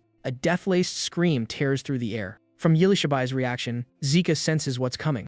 The ambush strikes too fast. Yilishabai can only cry out. The Heartless Knight retreats swiftly, resetting for another lethal charge. A lazy voice cuts in, "Who's wrecking someone's sweet dream?" as Lizuo steps lightly off the carriage. Calm as ever, Lizuo assesses the scene, while Falangia warns these infamous killers. Serve the slaughter god, he merely shrugs. Oh, once honorable knights, they betrayed and butchered comrades, falling into the slaughter god's grasp and becoming heartless knights. Now driven only by slaughter, they kill any living being and rip out hearts to fill their own empty chests. The cycle repeats endlessly, forging these infamous killing pawns. Lizuo suddenly bursts into laughter. As if he's waited forever for this, he declares them perfect test subjects and summons his mercenary squad of rare Dream Team classes. Mage, Priest, and Ranger step forward one by one. Taylisha blames herself for lacking attack spells, but Lizuo counters that with her healing. They're basically immortal. Fired up, Lizuo grins mage nukes, he goes melee, she heals while the chat hypes him, and the system posts a quest to defeat the Heartless Knight for a captain tier reward. Zhu Wuxiang dozes off watching the stream as Lizuo declares Hez jumping into battle to test this trio combo. The history expert casually studies something dangerous, deciding this fight's too dull and books are safe for entertainment. Nice. Lizuo charges straight at the Heartless Knight. Unfortunately, every strike he throws gets perfectly countered. The disadvantage only fuels his frustration. Damn it. A teammate from the rear leaps in to assist. Seeing blood drip, Lizuo suddenly remembers to mention he may lack attack spells. But Taylisha's eyes blaze as she swings the sage-gifted meteor hammer like it was made for her. Watching her eerily calm brutality, Lizuo shudders. He only gave her that to vent. Even Zhu Wuxiang blurts out in shock, "A melee priest." The history expert muses that melee priests are usually burly, bald guys. Yet with instant heals and legendary physique, she's basically unkillable. Could this be the mythical priest build? If all enemies die, healing is unnecessary. Lizuo reassures her treat Taylisha as the tank, hell handle ranged, and once Falangia attacks, the trio will stabilize Falangia fire. Falangia steps forward, eager to test her newly upgraded magic. She casts Ice Dragon Breath from her Frost bloodline, freezing the battlefield as the Heartless Knight screams in despair. When it ends, only frozen ice statues remain. Lizuo beams behold the power of a bloodline mage. But Falangia collapses. Mana drained and bloodline suppressed, Lizuo panics. What kind of mage only fires once? In the distance, Yilishabai still has her bow drawn, waiting. Yilishabai, finish them. Lizuo points dramatically ahead. Yet his scent distracts her at the worst moment. That familiar aura like the world tree throws her into chaos, limbs trembling out of control. Zhu Wuxiang can only sigh. This lineup breaks every conventional team rule. Sage, mission complete, Taylisha reappears, enemies wiped, and Lizuo wonders if Hez awakened her terrifying talent, the kill on a heal needed legend. Taylisha tearfully apologizes, melting the internet, as fans pledge loyalty, argue over waifu territory, and boost Lizuo's captain count to 6. Unmoved by the hype, Lizuo wonders why Heartless Knights are here. While Yilishabai concludes Hez no evil god but a world tree seed incarnation, she must guide back to save the tree. A sudden crash erupts behind them. Lizuo pauses. Huh? Watching panicked birds scatter, he realizes the real target lies that way. Chaos rattles the air once more. Another army marches in. Their savage aura screams domination. Wherever they step, blood follows, no life spared. The nearby civilians suffer miserably. A half-man, half-beast charges in defense its shrank mercenary Shui Di, the famed bullhead. A father and daughter cling together, begging Shui Di to save them. Hesitation flashes across Shui Di's face. He met them only half an hour ago. Back then, they warmly offered him a ride into the city he initially refused. Yet the grateful father insisted on repaying him with passage for protection, and somehow Shui Di agreed. That single soft-hearted choice spirals into tragedy as a bloody battle erupts. Bloodthirst overwhelms him, savage instinct blazing like wildfire. Shui Di loses control, swinging wildly like a war god possessed. He looks less warrior, more demon, rage, devouring reason.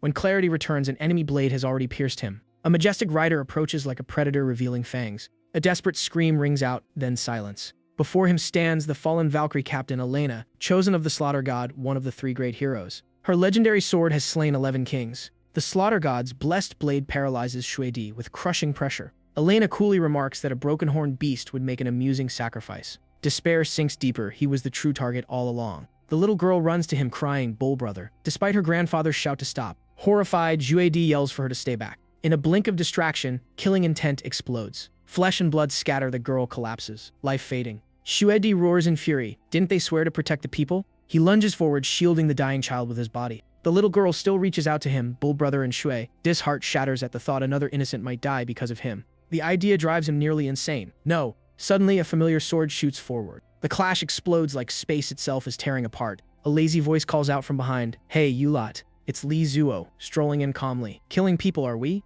His cool entrance detonates the livestream chat, while he quietly wonders if this triggers an NPC quest. But his real concern is the father and daughter need help. The man can only stammer. Shuedi begs him to save them, and the system pops up rescue 2 civilians for a captain tier reward. Fair enough, Li Zuo says flatly. Do it. Yes, a mighty figure answers. Xiao Xuanfeng materializes by summon, awaiting orders. His aura surges battle-ready. The Heartless Knights remain cold and unmoved. One slash from Xiao Xuanfeng instantly fells his opponent. He vaults onto a horse, borrowing this. A general without a horse isn't a general. One sweeping strike clears the field. The Heartless Knights refocus, staring at him. Who are you? State your name, Xiao Xuanfeng points forward impatiently. Elena answers icily, Captain of the Heartless Knights. Xiao Xuanfeng raises his weapon, eyes sharpening. Not bad. But Elena has already sensed something. She suddenly spurs her horse toward Li Zuo, the real target revealed. Xiao Xuanfeng shouts, "Immortal Master, careful. Shez after you." Shuedi shields Li Zuo with all his strength, tense and alert. Elena closes in, sword raised to strike.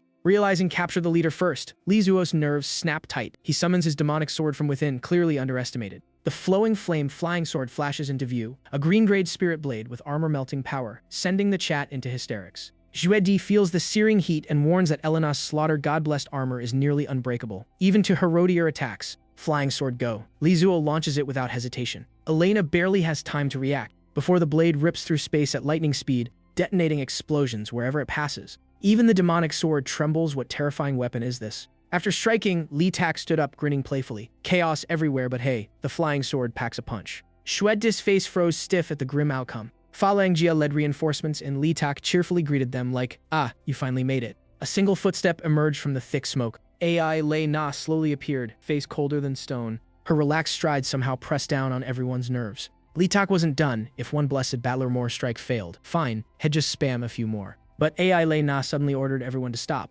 Curious, AI Lei Na asked about the move. Sparking gossip, Ace AG19 rambled about Xiao Pu's top-tier cultivation art and mocked the so-called Valkyrie as Phase 2 loom. Li Tak flashed a teasing smile, offering to teach her the trick. AI Lei Na simply turned and left, leaving Li Tak blinking in confusion. She mounted her horse calmly. Sparing him this time, Li Tak mused that defeating a Herodier foe might require his Dragon Lord trump card. Then Li Tak paused. Did she retreat because she saw through his ace? Meanwhile, Shuedi panicked over the injured girl as the man beside her trembled, crying, "My daughter." The girl's frail body shook violently. She'd been hit by a cursed sword strike. Shuedi broke down, fearing the unhealable curse would kill her, blaming himself while shouting for the girl. Te Lei Sha quietly stepped up, offering healing help. Shuedi clung to her like a lifeline.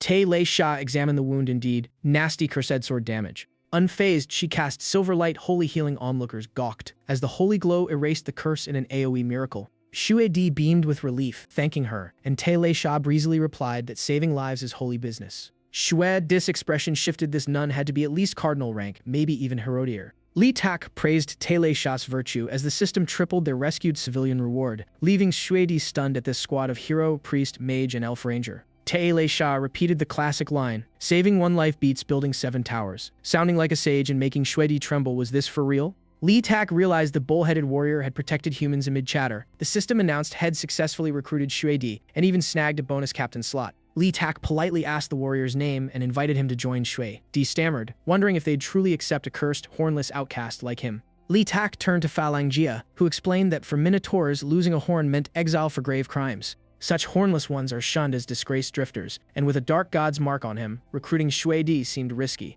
Shuedi shot back fiercely. Would a villain save strangers, shield others, or weep for a child? Li Tak declared had seen noble beasts and vile humans, but before him stood a worthy soul, so would the warrior join. Fa Langjia hesitated, questioning her bias, while Te Lei Sha mused that wise words truly enlighten hearts. Shuedi wrestled with doubt, join and risk dragging them down, or remain a doomed beastman fated for slavery. As he tried to speak, the system chimed in, mission complete, another captain slot awarded. Overwhelmed, Shuedi burst out laughing and agreed to join. Inside the lone shark den, curses filled the air, utterly infuriating. Someone slammed the table in pure rage. The battered thugs muttered about the mysterious force that knocked them out. Maybe it spared them, and someone whispered it was a mist demon. The green-haired leader sneered that demon or not, debts still had to be collected. Suddenly, rapid knocking echoed from outside. A lackey opened the door, grumbling, "Who is it?" He froze at the sight of an overwhelmingly imposing figure. A seductive woman appeared, tall and queenly, making him instinctively shrink back. The thugs snapped into guard, barking, "Who are you?" Hongji calmly asked if they were the ones who lent money to her sister. Li Ling quietly prepared a backup plan if things went south. She'd use magic beans again. But as the two stepped inside, the thugs panicked, begging them not to come closer. Hongji casually planted a foot on the table and sat down like she owned the place. Hongji lounged like she was watching a comedy show and coolly asked if they'd been bullying her sister. The green-haired thug mocked Li Ling but secretly panicked. Was she about to summon another demon? Hongji calmly reminded them that loan sharking is illegal. The green-haired man laughed maniacally, bragging that without evidence they were untouchable. His tone darkened as he explained their trick: threaten debtors with killing their families if they call police. Repeat until silence. Li Ling trembled as he taunted her about her father, laughing cruelly. Oblivious to danger, he swaggered up to Hongji and sleazily predlodged one night with him for lower interest. A voice rang from the still-connected phone. Deputy Chief Chen, you heard that right? The reply came instantly. Understood, Chairman Bai. Proceed with arrest. The green-haired thug froze, utterly confused. Special forces smashed through the glass and stormed in. Armed to the teeth, they shouted, "Police, don't move!" In seconds, he was pinned down, howling that he was a law-abiding citizen. Hongji watched with amusement, no evidence before, but now, with threats against a top taxpayer, his crimes stacked sky-high.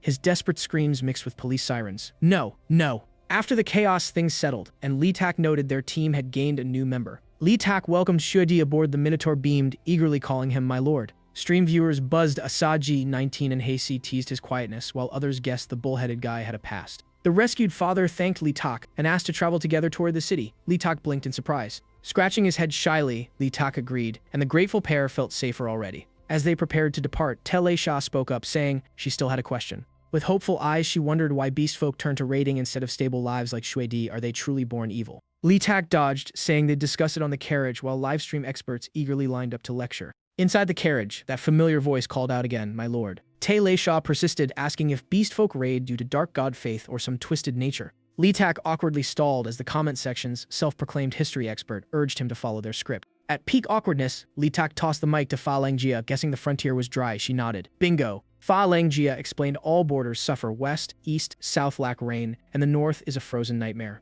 Tele Sha realized she was a Western princess and offered condolences. Fa Langjia coolly said the past is past, revenge matters. They discussed the church's faith fortress, a belief-powered barrier blocking dark races and gods unless its weak points or sacrifices break it. Tele Sha pointed at the map, showing the faith barrier encircling the empire like a holy hula hoop. She noted the invasion zone overlaps the 400mm rainfall line and blinked in surprise. Li Tak went full geography mode. The rainfall line divides semi-humid lands from arid waste. Humans farm the wet side. Outsiders can't. Harsh climates doom crops and freeze livestock, so when food runs out, the tribes raid south to survive. Li Tak concluded it's human control of fertile lands that pushes invasions. Tele Sha looked spiritually shook. Fa Langjia pondered how no elven records captured this pattern. Perhaps that's why generations guard the West. She added that tribes with shamans can tweak climate, but most either serve dark gods to raid or work for humans as mercs against their own. A nun suddenly hugged Li Tak, begging the sage for a solution. He coughed awkwardly. Well, maybe. Fa Langjia and Yi Li Sha Bai shot her a look. This nun really thinks with her heart, not her head.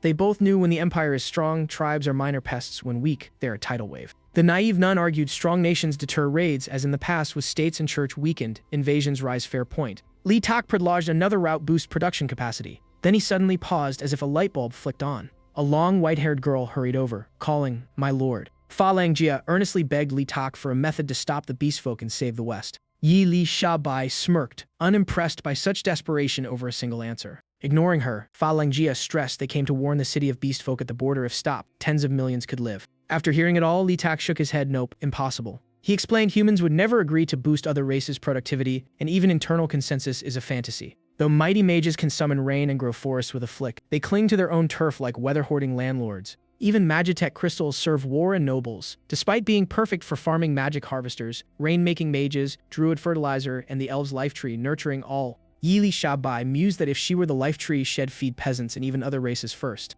The harsh truth hit disdain for farmers and land monopolies weaken nations. Then she gasped, suspecting Li Tak was the world tree's seed destined to grow into it. Yi Li Shabai hugged Li Tak, begging him to save the world tree, while he blushed, wondering how a simple quest turned into tree rescue duty. Fa Langjia shot Yi Li Shabai a disapproving glance, silently urging her to get a grip. Li Tak proposed uniting top experts of all races to research productivity for the continent with higher output. Population could surpass 20 billion and secure a millennium of peace. He added the catch: no wars or meddling gods allowed. The nun, moved, dreamed of that rare peace in a world that fights every decade. To Li Tak's shock, the nun knelt, vowing lifelong service for that vision. As the system chimed, that Tele Shah became family. Yi Li Shabai privately thought that if Hez truly the world tree seed, living millennia and guiding a race is only natural. Fa Langjia grasped the path to peace but sighed at its delay, though inspired. She still resolved to reach Lan DC City to borrow strength for revenge. Lan DC City, the second metropolis of the Western Realm, lies under the royal capital's domain. A soldier rushed in with urgent news, an emergency from the Western Realm.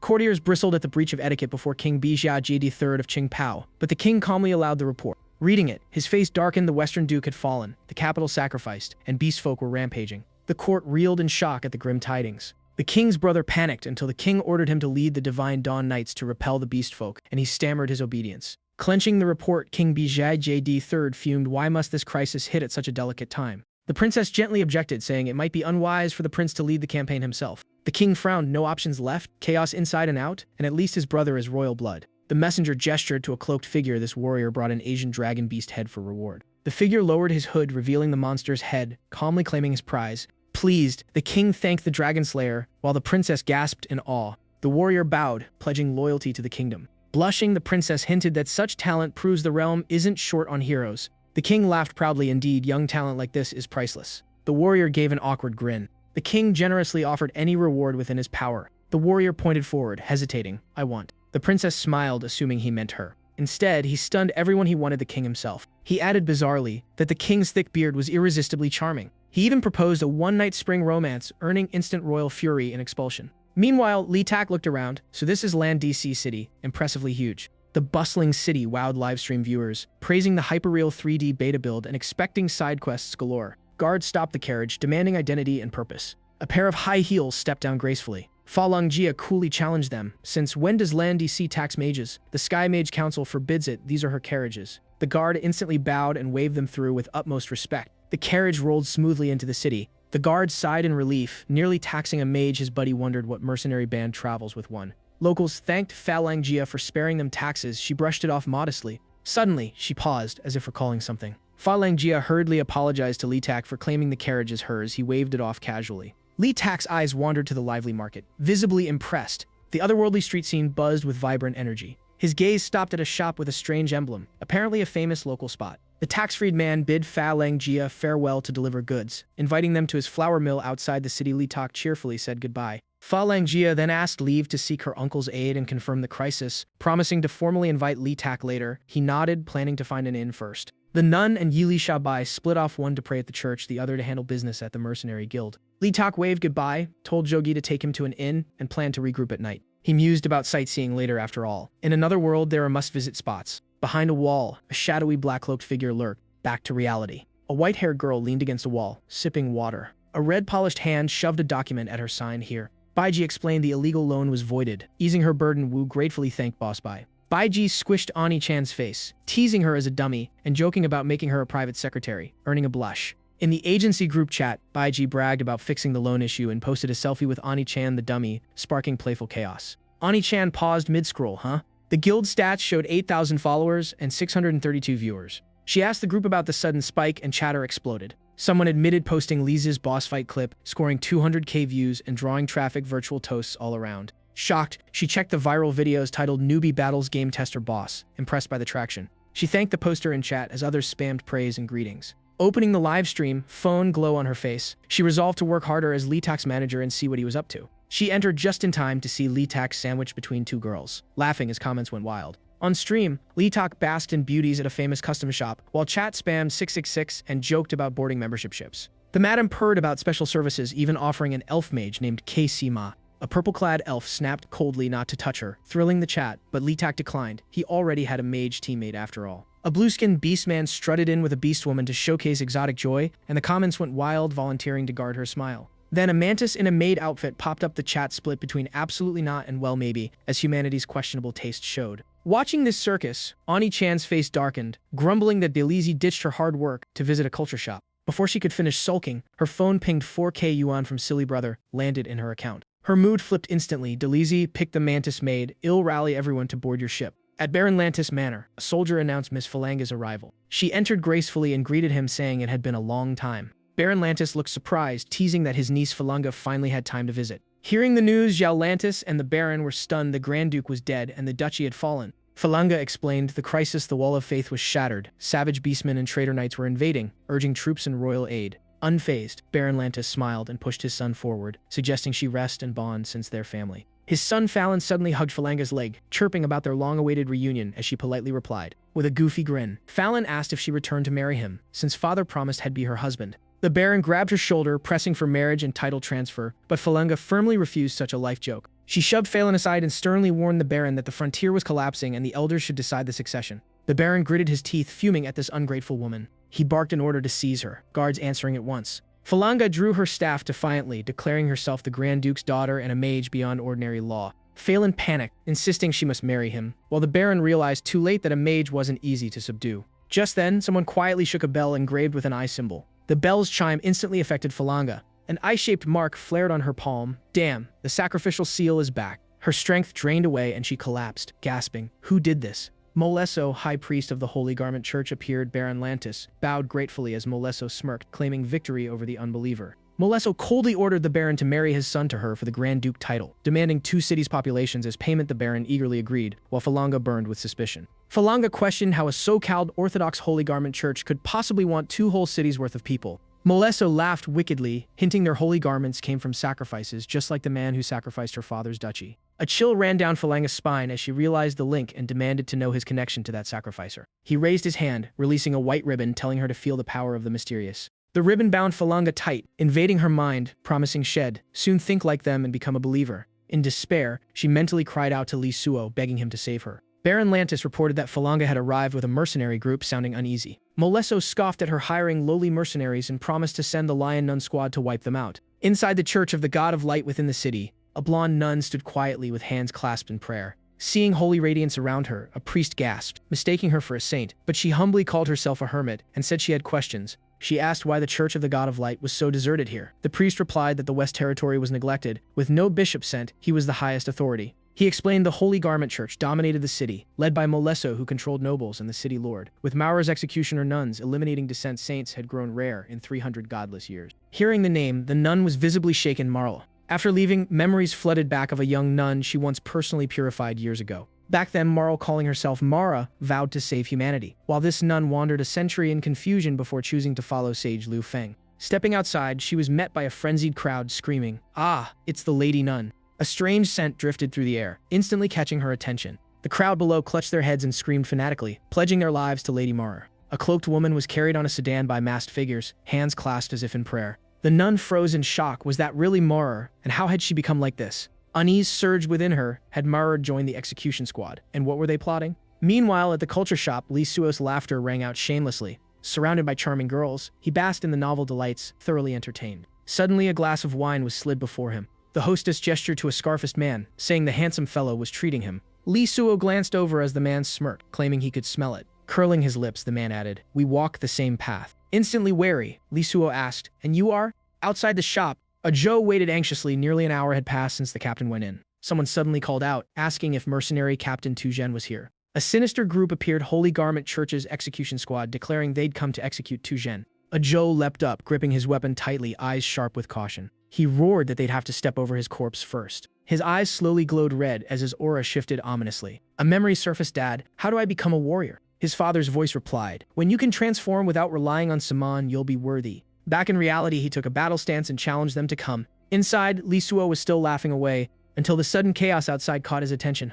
A Joe was violently knocked, flying straight into the shop. Half an hour earlier, under the hostess' gaze, Li Suo and the scarred man had been laughing merrily. The mood was lively as they clinked glasses and drank. Scarface praised Li Suo as the famed demon hunter. Li Suo blinked at being called a fellow man of the path. The scarred man recalled a past mission sneaking into a provincial lord's house. Midway, the lord's wife suddenly returned. He was discovered pure bad luck. With a dark look, he said he had no choice but to deal with her. Lee Suo nearly choked. Deal with her? But the meaning was entirely different. Yes, dealt with her and the pair too, he clarified, while Lee Suo realized it meant killing, not flirting. The story continued. The husband came back and caught him. Lee Suo jolted again. The man calmly said it was dangerous, so he had to wipe out the whole family. Lee Suo panicked at the thought. And yes, by wipe out, he meant exactly that, every last one. Lee Suo grumbled as Scarface explained they were kindred spirits who liked things free, including provincial lords' wives, leaving Lee Suo stunned at this twisted fellowship. Just then, the commotion outside snapped his focus back. A Zhou was blasted through the wall and crashed inside, crying out bloodhoof. Lee Suo and Scarface tensed simultaneously. Who's there?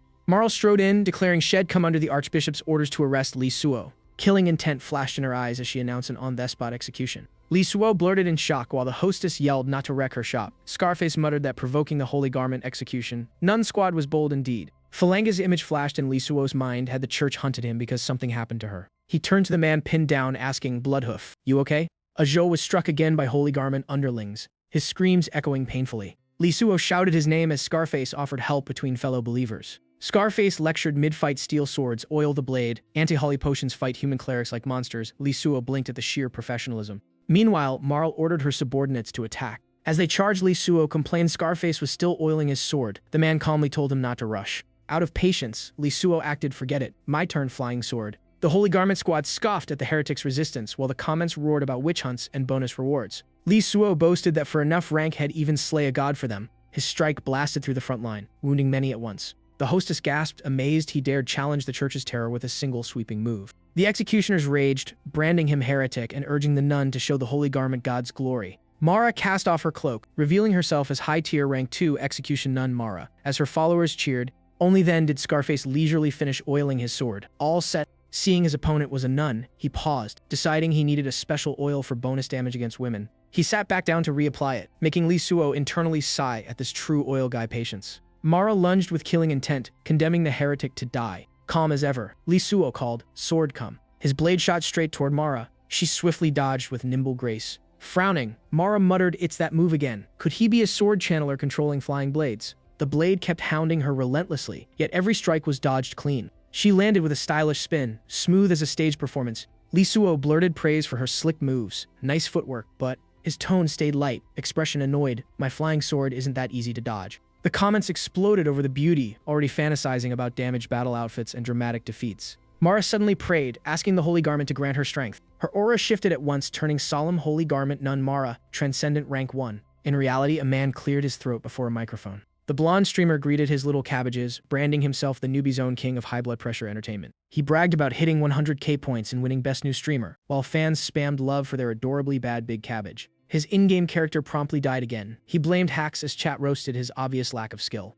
Assistant Zhao Hong urged him to improve instead of slacking, but he laughed it off. Mediocre gameplay sold just fine. Xiao Hong noticed a neighboring stream's viewer count skyrocketing while his plummeted, sparking curiosity. The blonde man blinked, huh? He zoomed in on the screen, eager to see what was stealing his audience. It was Lee Suo's stream Daily's Power Bureau, apparently broadcasting a live fight. The chat flooded with praise from Maras. Looks newcomers asked what game this was, amazed by her phase 2. Mara licked her lips. Round 2 began while viewers split between battle hype and simping shamelessly. She swung her scythe forward, vowing to take his head. Lee Suo hurriedly parried with his sword. Feeling the level gap and heavy mana drain, he begged the still-oiling Scarface for help, who calmly told him to be patient. Grinding his teeth, Lee Suo figured he might have to switch to Dragon Lord form. Mara pressed harder, ready to finish him. Offer your life, cornering Lee Suo. At the critical moment, a spiked mace blocked her strike. Mara frowned, demanding to know who interfered. A blonde nun appeared, ordering her to stop and saying her fallen state shamed St. Lucy Amund. Seeing backup, Lee Suo sighed in relief. Teresa, you finally made it. He immediately counterattacked, launching another flying sword strike. This time Mara caught it with ease. Got you. She sneered, exposing his weakness. The move relied entirely on that magic flying sword with no battle aura support. As she spoke, Mara prepared another strike, scoffing that his trick only bullied low-level foes. Lee Suo felt a chill, his weakness exposed, and no cultivation art to back him up. The executioners bragged about the Holy Garment Church skinning dead elites to wear for power. The comments erupted in disgust, demanding Shimmer kill them. The man rambled on about St. Lucian defeating Death's servant before dying to a demon, his skin now worn as proof of strength. Lee Suo abruptly split him in half with a sword / shut up, you're annoying. Mara coolly agreed that Priest Milo had indeed been too noisy. Her twisted smile revealed the voices in her head drove her mad. Perhaps killing everyone was the only cure. Suddenly enraged, she snapped, you have no right to speak that name. She launched a furious assault on Teresa, claiming St. Lucian's will fuse with her through that sacred skin. Theresa's spiked mace shattered under the overwhelming blow. Mara smiled in ecstasy, boasting this was the saint's severing power, the skin caressing her like a lover. Yet in the next second, Theresa's hand clamped onto her face. Without hesitation, Theresa slammed her head into the ground. The turn of events left Mara completely stunned. Theresa declared calmly, "You've fallen, Mara." Mara screamed back about St. Lucian. Theresa cut her off. St. Lucian wasn't dead. Mara had been deceived. Mara faltered in confusion as the chat exploded over the nun on beatdown and religious plot twists. Marlure staggered to her feet, retreating step by step. Doubt consumed her. Theresa's words shook her faith. Stubbornly, she denied it, insisting St. Lucian died by the great demon of slaughter. With that, Marlure shot upward, bursting through the ceiling and fleeing. As eyes followed the hole above, the comments leaned toward Theresa, sensing hidden truths and pledging support. Only then did Scarface finish oiling his sword, leaping up eagerly. "All right, oiled and ready, where's the enemy?" But the battlefield had gone quiet. Lisuo told him dryly he was too slow and everyone had fled. Scarface blinked, finally noticing. The viewer count had skyrocketed past 10,000 with thousands of new followers, all begging to see more of Nun Theresa on stream. Meanwhile, Theresa gently treated Xueti's wounds, telling her to relax as Lisuo finally remembered she was injured. Theresa softly asked if she felt better, while the chat flooded with praise and increasingly unhinged confessions.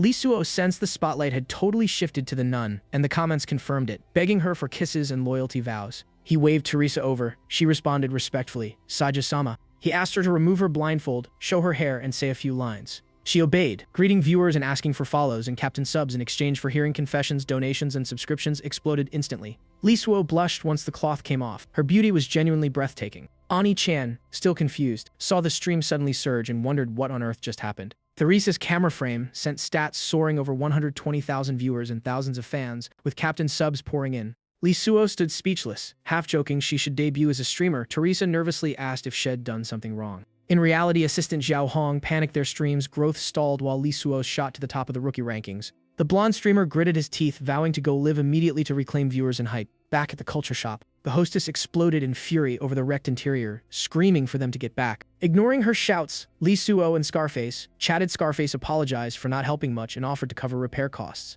As compensation, Scarface handed over a bottle of pink oil, Old Dragon Intestine Boost Sword Oil. Intrigued by the epic name, Lisuo asked what it did. Scarface calmly explained it restored a man's former glory. Lisuo immediately recoiled in disgust. Just then, Scarface's pendant vibrated his tracking charm, prompting Lisuo and the chat to suspect nearby evil. The Scarface guy smugly claims nearby female sorcerers need taming, leaving Lise and the commenters convinced Hez a walking red flag. Scarface brags has a big shot in Lengdisi and open for hire, and Lise politely sends the unreliable hero on his way. At Mooney Tavern, the tavern buzzes with booze and belly laughs. A red-haired loudmouth boasts he on-shotted a weak beastman, hyping himself as the mighty Lao Ba. Suddenly, a massive figure enters, startling the waitress and silencing the room. It's Lise's squad. Realizing it's a Minotaur beastman warrior and a nun priest, the crowd panics over what elite mercenary crew just walked in. Their sheer aura screams, "Don't stare if you value your life." Xueti accidentally bumps the redhead, nearly baptizing him in spilled beer. Xueti apologizes. The redhead swallows his pride and guesses this calm giant has nerves of steel. A flicker of icy killing intent flashes in his eyes. He drowns in self-blame, feeling utterly useless for failing to block even one move. Lise rents 3 rooms, and the terrified innkeeper nods faster than a bobblehead. Alone upstairs, Lise happily reviews the day's loot, grinning at his solid gains. The system shows 1,025 captain points converted to 4,950, netting him 990, enough to make him blink twice. Still worried about Falanga's sudden silence, Lise plans to find her tomorrow just as someone knocks, calling, "My lord." Talisha enters in a dangerously alluring outfit, asking Lise to clarify some language she didn't understand. One look and Lise turns tomatoed, stammering at what on earth she's wearing. Talisha shyly explains it's a gift from Madame Nanjue Lungdizi, and her innocent charm triggers Lise's epic nosebleed. She hugs him sweetly, wanting to learn the phrases he taught her, leaving Lise confused about whether she means Korean. Urgent messages from Onichan is an idiot warn Lise that a comedy streamer just stole his hype, and Hez like, "Wait, what?" Meanwhile, Nanjue Langdisa's subordinate reports the citywide broadcast is done and asks about the Lord's earlier promise. The Jiaozhu smugly praises Nanjue Langdisi, boasting that once Falanga wore the divine robe, she became their obedient puppet. Falanga slowly walks in from outside. Overjoyed, the Baron eagerly declares Hell prepare the wedding at once. He orders Falanga to wed his son tomorrow, and the brat clings to her leg, cackling about his soon-to bride. The Jiaozhu grins wickedly, delighted that the sacrificial ritual is nearly complete. Meanwhile, a blonde streamer bribes viewers with 100 yuan per in-game death, and the chat floods with hype and donations. He dies again, mid-game, and cheerfully spins the prize wheel like a cash-splashing clown. Smugly reclaiming rookie rank 1 with 120,310 viewers, he assumes his rival's rise was pure luck. Watching this money-fueled hype, Lise is speechless. Onichan urges him to use the nun for traction, but he awkwardly claims he has no tricks. Lise sternly lectures Onichan that nuns have dignity and real competition requires honest streaming, earning Telisha's starry-eyed admiration. He doubles down, refusing to win through shady tactics. But when Onichan mentions the Queen's rocket reward for first place, his resolve wobbles instantly. Lise pivots fast, assigning Talisha a very difficult mission to meet the devoted viewers praying to see her. Awestruck, Talisha believes Lise has gathered true believers something unseen in 200 years, perhaps even touching demigod realm, and eagerly agrees. Across the way, the blonde streamer laughs triumphantly, sure his rival is drowning in despair. Then his assistant panics, warning that something big is happening on the other side. In Lise's stream, Talisha appears with folded hands, greeting everyone, instantly detonating viewer counts and gifts. As donations skyrocket, Lise serves Talisha tea and the chat goes feral, begging the serene nun to step on them. Rival Tai-Bai fans flood in, mocking the sexy act and luring viewers back to their magician streamer. Kai-Bai stays smug, insisting his fans are just sightseeing and will crawl back soon. Suddenly, Talisha accidentally spills her tea. Ah, it's hot? The chat explodes with viewers pledging loyalty and begging the nun to step on them. Kai-Bai can only stare in stunned disbelief. Talisha complains about her soaked clothes, which only makes the chat spiral into even wilder excitement. Kai-Bai's face turns ghostly pale in rage as Talisha fusses over her wet outfit. Viewers rocket subscriptions while praising how big no white her logic is. The rookie streamer rankings flip. Lise takes first, Kai-Bai drops to second, and he sees red. The blow is so hard, Kai-Bai collapses, and Xiaohong scrambles to catch him. Reviewing the stream, Lise coolly announces a future confession room event before signing off, yet fans keep subscribing and thirsting. Then Lise unveils the Scarface's Julong Boost Oil as a raffle prize, hyping it as Demon Hunter-approved male enhancement, and sending viewers rushing to join. The system declares pour all for love the lucky winner of the Julong Boost Oil. In real life, a middle-aged man who joined for laughs is shocked he actually won. Lise ends the stream, promising delivery within a day, and teasing next week's nun-hosted confession room. Talisha bows gratefully, saying she learned much tonight, and Lise shyly pats her head, thanking her and planning to find Falanga tomorrow. The system pops up. User GG is the queen has gifted you 11 rockets. In real life, Baiji enjoys her vacation. Pleased, she crushed that annoying streamer and tipped Lise as a reward. She orders her assistant to investigate which MCN backs Kai-Bai just in case, and the assistant obeys. Late at night, everything grows quiet. The raffle winner, a scrawny middle-aged man, is kicked out by his wife and left shivering at the door. Pour all for love. His furious wife calls him useless and throws him out despite his tired excuses. Meanwhile, the neighbor's house is full of flirty sweetness, mocking old Wang next door. Old Wang stands outside his own home, utterly confused about his life choices. Then he spots a package at the door of his delivery. He opens it to find the Julong Boost Oil he won from Lise's stream. Holding the bottle, he mutters curiously, "So this is the Julong Strengthening Elixir?" He hesitates for a second, debating whether to try it. The moment he uses it, vigor surges through him, and he storms back inside. His wife starts to scold him but freezes at his dramatically changed presence. What follows needs no detailed commentary. By 4 a.m., the battle still echoes next door, leaving the neighbors trembling and vowing to fear old Wang forever. Half an hour later, Lise sits in his room reviewing tonight's streaming results. Seeing the stats, 140 captains, 11 rockets, 17,920 yuan total, 3,584 after cuts, he grins and notes teammates boost profits. Clenching his fist, he decides to try an ultimate draw. And green light bursts from the system jackpot. A green quality manual titled Yumo Body Tempering Art appears in his hand. The memory reveals it as a basic Beast Clan cultivation method left by a mighty Yumo, but useless to him, what a pity. Then he pauses. Wait, Beast Clan. Now that's suspiciously convenient? In Shueti's room. The air is heavy as Shueti sits in gloom, blaming himself over and over for losing again. Lise peeks in and asks if Hez still awake. Shueti apologizes, saying Hez unworthy and should sleep in the stables, but Lise reassures him it's just that the enemy was too strong. Lise gets to the point. Does Shueti want more power? Shueti answers instantly, absolutely. Lise presents the manual, secretly treating this as a live experiment. Half an hour later, Shueti meditates in a formation, but at first feels absolutely nothing. Shueti explains beastfolk can't learn human do-chi, yet Lise clarifies this is a cultivation entry method and it runs on anger. At the word anger, Shueti's body begins to heat up. Lise pushes him to recall his defeat and exile, and suddenly flames spark between Shueti's hands. He shuts his eyes as buried memories resurface. He relives being blamed by the entire tribe for disaster, desperately insisting he was framed. A rival stole his warrior title through treachery, leaving him grinding his teeth in fury. Then his bullhorn was cut off and he was banished, stripped of tribe and protection. Back in the present, his eyes blaze red as he roars against a world that abandoned him. In that eruption, he breaks through, entering the Ox Demon Body Tempering Art, second layer, then third. Iron armor condenses around him. Stunned, he wonders if he can now cast magic, while Lise cheers at the success. Shueti recalls only the first Minotaur hero could wield lightning, yet now with this armor and bloodthirst art, he can briefly rival a Herodier. Overwhelmed, he kneels before Li Zhe in gratitude, calling him divine shaman. He swears to become Li Zhe's shield for life, blocking every strike. Li Zhe waves it off, calling him a teammate, but secretly notes the experiment worked. Falanga might cultivate too. The next morning in the other world, Li Zhe sets out with Jeti and Talisha toward Nanja Manor to find Falanga. On the way, Li Zhe worries about missing Falanga and the elf Yelisha Bai, but Talisha explains elves simply live at a slower rhythm. Suddenly, people rush past, shouting for everyone to hurry and claim something, leaving Li Zhe confused. A crowd gathers as someone announces that for the Baron's joyous occasion, the Holy Garment Church is distributing blessings. The announcer declares the Baron's son is marrying today. Everyone gets a divine robe and the whole city feasts. Li Zhe's group freezes. Wait, what? Talisha nervously wonders if Falanga betrayed Li Zhe, but he firmly denies it. Something's clearly wrong. The crowd suddenly cheers toward the city lord's army. The escort marches through chants of long live the Baron, yet Li Zhe notices something off. On the carriage, Falanga sits beside Pelan, but her eyes look strangely lifeless. Talisha senses it too. Falanga seems controlled, and Li Zhe's tone darkens in confirmation. He vows silently for her to hold on, while tears quietly fall from Falanga's eyes. Clenching his fist, Li Zhe ignites the wedding crash rescue plan. The chat erupts, urging Shimmer to save Falanga, promising subscriptions if he pulls off the bride snatch. A lively blonde young man watches intently, sensing a major quest unfolding. Bai Ji anxiously eggs Li Zhe on to steal the bride, promising admiral titles and rewards if he succeeds. The crowd roars again. The first knight of Atlantis has arrived. Lazite leads the ironclad knights forward, towering and radiating a grim aura. Li Zi questions the hype #1 expert. Really? Ying Zhou explains Lizite's fame, a steel-willed senior knight dubbed Beastman Butcher for massacring thousands of beastfolk civilians, including at Sacred Fire Mountain.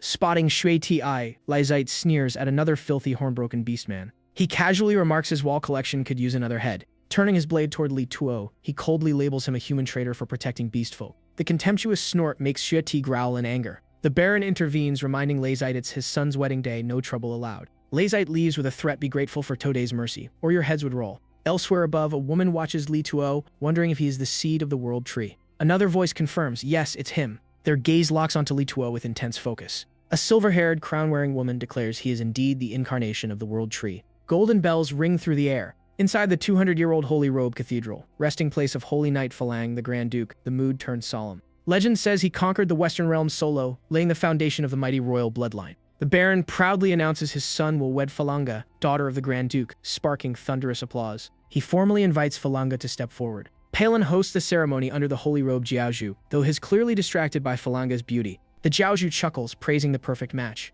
The crowd buzzes excitedly as the wedding begins. Rows of Holy Robe nuns enter with hands clasped in solemn grace. The Jiaozhu assures Pelan she's fully controlled and begins the ritual. Pelan grins eagerly. As vows are prompted, Falanga weeps silently, praying for rescue. The question repeats, but her heart cries out for anyone, even an evil god, to save her. Suddenly, a figure dives from the sky. I refuse. The Baron trembles, pointing upward in shock. A split second later, his face eats a flying kick. A heavy crash echoes with his miserable scream. Li Tuo catches Falanga and boldly declares he does not consent. Fury blazing, he warns anyone touching his person courts destruction, and the chat explodes in hype. Falanga regains clarity, sobbing, thanks to Li Tuo as the crowd erupts in chaos. The Jiaozhu coldly notes Li Tuo is merely the mercenary Falanga hired and laments his poor life choice. At his command, exits are sealed instantly. Calmly confident, the Jiaozhu declares everyone here will die today. He reveals the attendees are already under control and tempts them to don the holy robe. Li Tuo remains composed and prepares to counter. He calls out Sun Lang. Pointing forward, he orders them to hold the line.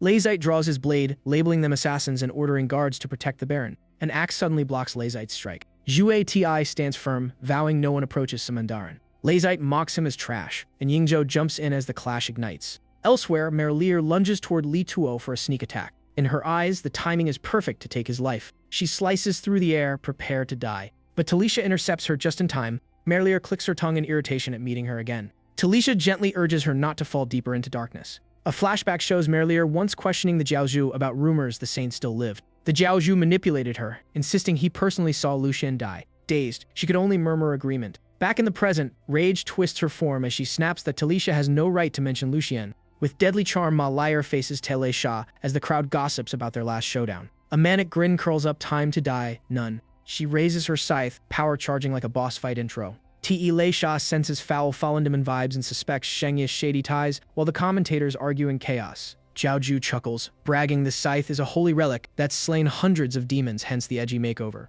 Dark energy swirls around Ma Liar like a sinister aura filter. She recalls meeting Lu Xian and his grand pitch about building a heavenly kingdom. Back then, Ma Liar trembled before Lu Xian's lofty dream. Lu Xian smiled, praising her as his finest protege. Eyes firm, Ma Lei vows to inherit Lu Xian's dazzling will. She lifts the weapon high, ready to reap lives with Lu Xian's blade, and the chat panics for Te Lei Sha. Te Lei Sha seems out of reaction time. The finishing blow crashes down at full power. Li Tuo shouts her name, but heads too far Te Lei Sha. In his brief distraction, Lai Si Te Lunge's perfect chance kill the leader first. Xue Di charges in just in time and smacks him away. Axe raised before Li Tuo. Xue Di vows protection. Lai Si Te only laughs. Then I'll kill you first. A heavy sword swings, and the clash shakes the field. The blade presses dangerously close to Xue Di's body. A fierce stomp shatters the assault, forcing Lai Si Te back. Realizing old tricks won't work, Xue Di counters, activating his racial combat talent and locking his foe in place. Lai Si Te is caught off guard and struck by Yingzhou. Their combo attack blasts him flying. The commentators erupt, hyping Yingzhou's breakthrough. The blonde youth nods approvingly. Xue Di and Yingzhou are finally fighting smart. Lai Si Te crashes into a cloud of dust. Through the haze, Xue Di spots a figure rising. Lai Si Te's mask shatters, revealing a gaunt, twisted face that sends him into panic. He demands answers from Zhao Ju, fearing mutation, but is told to submit fully to the sect. He instantly agrees and begs for help. As he consents, a strip of divine skin flies from Zhao Ju, accompanied by a satisfied laugh. The band wraps around Lai Si Te, granting him what looks like a sinister upgrade. Xue Di watches wide-eyed. During the transformation, Lai Si Te grins in manic ecstasy. Once complete, he swears absolute loyalty to the Shengyi sect. Li Tuo is stunned by the turn of events. Xue Di seems to grasp the ugly truth. Nanju, face still swollen from that kick, looks up as well. Fear makes him stutter while Yingzhou voices a grim guess. Nanju finally understands Zhao Zu's scheme too late, and his mocked for it. The divine skin flies out again, binding father and son. As Zhao Ju coolly notes, they helped spread it citywide and deserve the reward. Li Tuo shudders at the sight, and the chat spirals over their grotesque transformation. After transforming, Nanju and his son radiate a completely different, eerie power. Zhao Ju smiles smugly, proudly showcasing the Shengyi sect's masterpiece. Elsewhere, Lai Si Te and Xue Di keep clashing, with Lai Si Te snarling, "Die, bullhead." Under orders, the mind-controlled Nanju duo charge to turn Li Tuo's team into sacrifices. Fa Lang Jia swiftly casts magic ice resistance ring, out. In a blink, father and son freeze solid, stuck like statues. Xue Di thanks her. Fa Lang Jia volunteers to stall them, and the chat instantly cheers her on. Li Tuo praises her too, while the crowd enthusiastically ships the duo. Fa Lang Jia exposes the plot, urging Li Tuo to stop Zhao Zu, the mastermind, and reveals the citywide sacrifice plan, mirroring her father's fallen Dutch. Zhao Ju drops the act, calmly admitting the sacrifice plan can't be stopped. As battle escalates, he slaughters harder, convinced each kill hastens his master's descent. Suddenly, an arrow slices the air and pierces his shoulder. Yi Li Sha Bai Feng appears, declaring the scheme exposed. Mo Luo Wen's clan leader, I Luo Di, steps forward demanding surrender. She boldly states her name and mission to arrest him.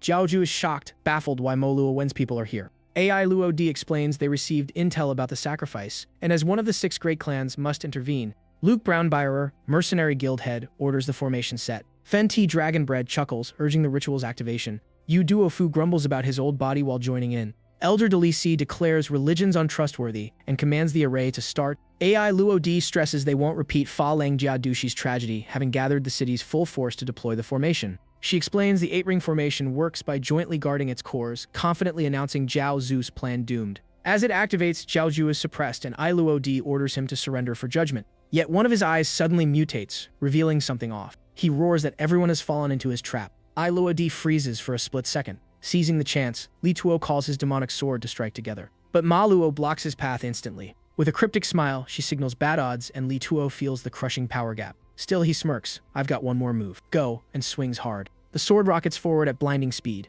It pierces straight through Zhao Ju's heart, drawing a painful scream. Ma Luo cries out in panic, "Zhao Ju Darin." Yet Zhao Ju calmly pulls the blade out, sneering that a blessed one like him can't be killed so easily. He laughs confidently, flaunting Shengyi's power, and revealing this was all a trap to gather elites in one spot. Li Tuo stands stunned by the twist. AI Luo Di realizes the sacrifice isn't limited to a single abyss entity, especially since he currently can't kill directly himself. Zhao Ju reminds them the Shengyi robes are citywide. Once worn, every citizen becomes a sacrifice. In manic glee, he claims the target isn't just one evil god and tells everyone to look up. All eyes rise as the sun turns an ominous black. Panic spreads, the sky darkens, and the sun warps grotesquely. The chat explodes, split between awe and sheer dread. As the light shifts further, many sense a deadly new phase unfolding. Fa Lang Jia trembles, suspecting one of the 3 great abyssal evil gods. Above, the sun resembles a tightly shut blood-red eye. Li Tuo still doesn't quite grasp what an evil god truly is. Unlike slaughter gods, Azua La was once an ancient empire's high priestess worshipping the sun.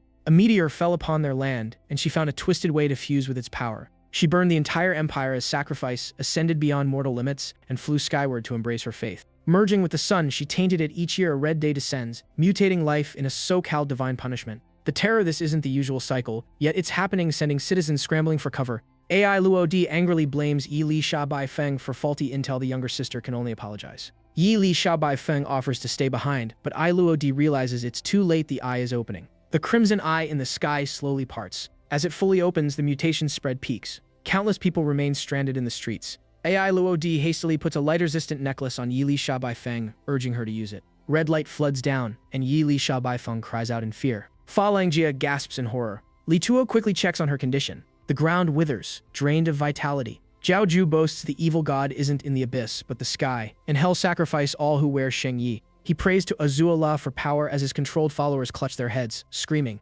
Lai Si Te completes his change, becoming a knight of the red sun. Ma Lyre transforms into a soul-reaping nun, her corruption complete. Both feel their new power surge, shocking onlookers with the leap in strength. Li Tuo senses the danger as they keep growing stronger, forcing him to consider transforming too. Ma Lyre studies her hand, realizing the path to this power. Without hesitation, she swings her scythe straight at Li Tuo to finish him. Madness fuels her relentless assault. Li Tuo reels under the sudden pressure. An explosion erupts upon impact. Though he blocks it, internal injuries, flare rank difference makes this brutal, and even the demonic sword warns him. Ma Lyre can't believe a lower rank opponent can match her. In her judgment, a 2-rank gap should crush him, yet even 3 ranks up, he stands largely thanks to that purple flame and his blade. Li Tuo faces a tough call: transform into his dragon form now or save it for the real mastermind. Elsewhere, Shui Di is slowed by the red light, giving Lai Si Te an opening. Lai Si Te's eyes blaze crimson, murder written all over them. He lunges as Shui Di moves sluggishly under the curse. In that split second, memories of being exiled from his tribe flash back. Then comes the memory of meeting Li Tuo, the rare trust he was given. That willpower erupts, activating his immunity to mental control. When the strike lands, metal clashes with a piercing screech. Lai Si Te freezes, stunned by the shift. He can't fathom what just happened to his opponent's body. Shui Di coolly mentions Lai Si Te's so-called orc nemesis title, then flips the script. His axe swings in fierce retaliation. The collision sends shockwaves, leaving viewers gawking at the raw force. Shui Di stands firm as a mountain aura surging, and the chat goes wild. Lai Si Te is forced back, feeling the unnatural toughness. The overwhelming strength leaves him shaken. Fear creeps in, his blessed body cracked in one hit, and he starts doubting the power he's facing. Despite injuries, Li Tuo calls out encouragement to Shui Di. Ma Luo approaches with mockery, noting Li Tuo still worries about others despite the power gap. Her cold smile screams, "You're finished," and even the viewers worry. Suddenly, Li Tuo receives a message from Zhu Weixiang. Zhu Weixiang advises tactical combat: read the battlefield, don't charge head-on. The blonde youth analyzes formations, suggesting smarter role distribution. Zhu Weixiang breaks down Li Tuo's strengths, his cultivation, art, and synergy with the demonic sword. He also notes the flying sword can't harm higher ranks, and getting blocked is inevitable with drained spirit power. Conclusion: in this state, continued fighting is disadvantageous. Reset and wait for the right moment. Li Tuo ponders the grim assessment. Another voice agrees the situation looks grim. Baiji worries they may pay with their lives. Someone else still cheers Li Tuo on. Most comments predict a bleak ending. Some even gloat, eagerly awaiting his fall. Li Tuo calmly thanks them, but declares he won't fall. He pulls out a spirit recovery item and calls his flying sword to prepare a counterattack. The pill goes into his mouth without hesitation. Spirit power surges back, reigniting his offense. Ma Luo is stunned by the sudden rebound. Caught off guard, she is pierced by the flying sword. On Fa Langjia's side, things turn critical, drawing Li Tuo's attention. He asks Shui Di to stall while he rushes to aid the nun. Shui Di immediately closes in on Nanju and his son. "Hey, dark brat, look at me." Li Tuo hurriedly uses recovery tools, thinking of core for revival pills as he keeps swallowing mine, all mine. Ma Luo refuses to let him leave, don't even think about running. Soul-chasing scythe. Seeing the blade fly at him, Li Tuo feels doom creeping, and this is bad. Suddenly a nun appears and blocks it. Te Lei Sha. Te Lei Sha catches Ma Lei's scythe, barehanded. Stop. Mo Lun in the chat erupts in fangirl chaos. Ma Lei stares in shock. "You are?" A holy aura surrounds Te Lei Sha, sacred energy surging. Ma Lei grits her teeth. "Impossible. Impossible." She screams that Te Lei Sha can't be him, while Te Lei Sha calmly senses the red sun's descent. Ignored, Ma Lei rages, "Face me, bitch," but Te Lei Sha worries about those bathed in red light losing control. As feared civilians begin mutating, aha, even I Luo defaulter's sister. Ma Luo swings her scythe at Te Lei Sha, killing intent, blazing die. Te Lei Sha sighs softly, "You've disappointed me." Her eyes open, blinding radiance, bursting forth Mo Lei. Ma Luo screams. A thunderous explosion follows. Te Lei Sha's light floods outward, everyone awaken. I Luo Di regains clarity. "Sister, you're back." Others awaken too, chaos dispelled by a mass exorcism. Li Tuo's wounds close instantly, this light heals and purifies and the chat loses its mind over the holy glow. The radiance spills from the cathedral to the outside world. Zhaoju trembles, you're the silver-eyed holy mother. Impossible, you died. He orders a full assault. Kill her, don't fear, she has no attack power. Xue Dis' eyes flash with excitement. He unleashes his ultimate war stomp. Lai Site curses. Damn it, that move again. Only Lai Site is affected. Nanju and his son fly above it. Bad, they can fly. Li Tuo's demonic sword strains to block them. Immortal master. Careful, I can't hold both monsters. Li Tuo shouts, Demon Hunter, done oiling your blade yet? Right then, the Scarfist man drops from the ceiling. Here, he slashes at Nanju and his son with New Year sword art. His stern face radiates true Demon Hunter grit. The Demon Hunter has arrived. A monster lunges from behind to bite him. Flames erupt from his hand, incinerating it. Eagle sigil. The Scarfist man grumbles. What took you so long? Don't tell me you were outside oiling your sword again. Li Tuo and he stand back to back. This time, they'll finish it. The Demon Hunter points at his blade. Bragging, he layers different sword oils, each for a specific monster. Li Tuo is speechless. Yep, that's our pro. The sharp echo of heels striking the floor rings out. Ma Luo rises again, gripping her scythe. Even if you're Saint Lu Jian, so what? And Li Tuo wonders if she's unkillable. Ma La roars, claiming she surpassed Saint Lu Xian and became a god. Te Lei Sha calmly tells Li Tuo, leave her to me, my lord under holy light, I can heal everyone. As her radiance spreads, Li Tuo commands, move, hold his minions, ill slay the boss. Zhaoju laughs mockingly. You? Kill me? His aura surges violently. The sun sets, the red sun rises. He transforms into a rank 1 hero, declaring himself the Red Sun High Priest who burns stars and slays false gods. The chat panics at the final boss vibes. Watching this, Bai Tai grins wickedly. Someone's doomed. He tells his assistant to start a PK stream. Hell torture Li Tuo, live for the fans. Smirking slyly, he plots to farm views by broadcasting Li Tuo's death. Li Tuo fires back. Aura flaring, real men solo. You think only you can transform?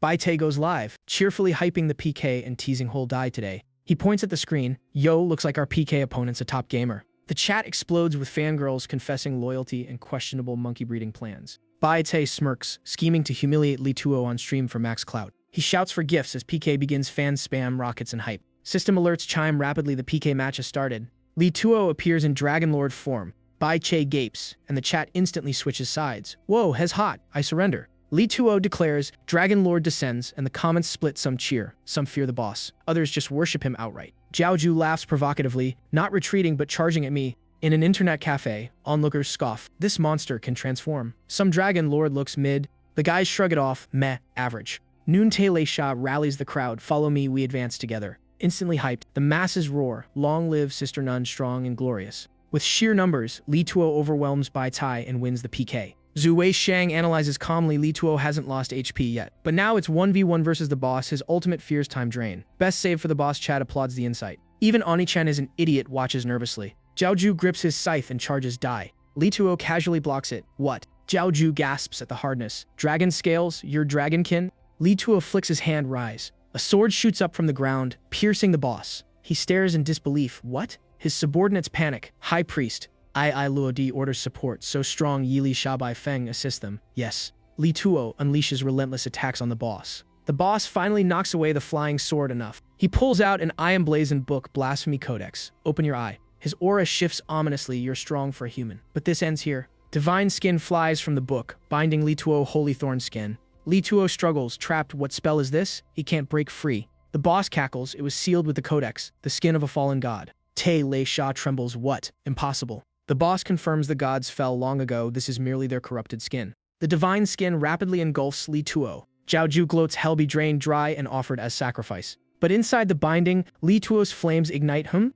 He burns through the god skin in a fiery burst, shocking the boss. Impossible. God skin. His flying sword pierces part of the boss body. Carrying that chunk, it flies and stabs down behind where Mala fights Te Lei Sha. Te Lei Sha grabs Mala's mask. Bathed in holy light, she commands, Mo Loon, look at me. Mala's body burns in agony as Te Lei Sha prays she survives the holy purification. The chat cheers wildly. The sect leader smirked at Li Zuo's missing flying sword, ready to trash talk again. He didn't finish, because the air suddenly started barbecue mode vibrating. Jianmo felt the power surge and yelped, whoa, I'm getting stuffed hard. Boss panicked, eyes wide. What kind of demon fire is that? Li Zuo raised his blade, looming like a final boss, and declared, die, trash. The sect leader dropped to his knees. Faith shaken Hongri chose him. Li Zuo calmly directed the flames to roast his opponent alive. The fire exploded and blasted the poor guy straight off the battlefield. Li Zuo's dashing looks sent the livestream comments into full simp mode, with fans pledging ships, loyalty, and future dragon babies. Li Zuo pointed his sword at boss and coolly announced, game over. Boss subordinates tried to rush in but were blocked by Li Zuo's squad. My lord, Nanjue suddenly got backstabbed / on the other side, Nanjue's son was skewered by Scarface Dyed Demon. Falanga unleashed her skill, Corrosion Resistance. The sect leader took a hit and trembled violently.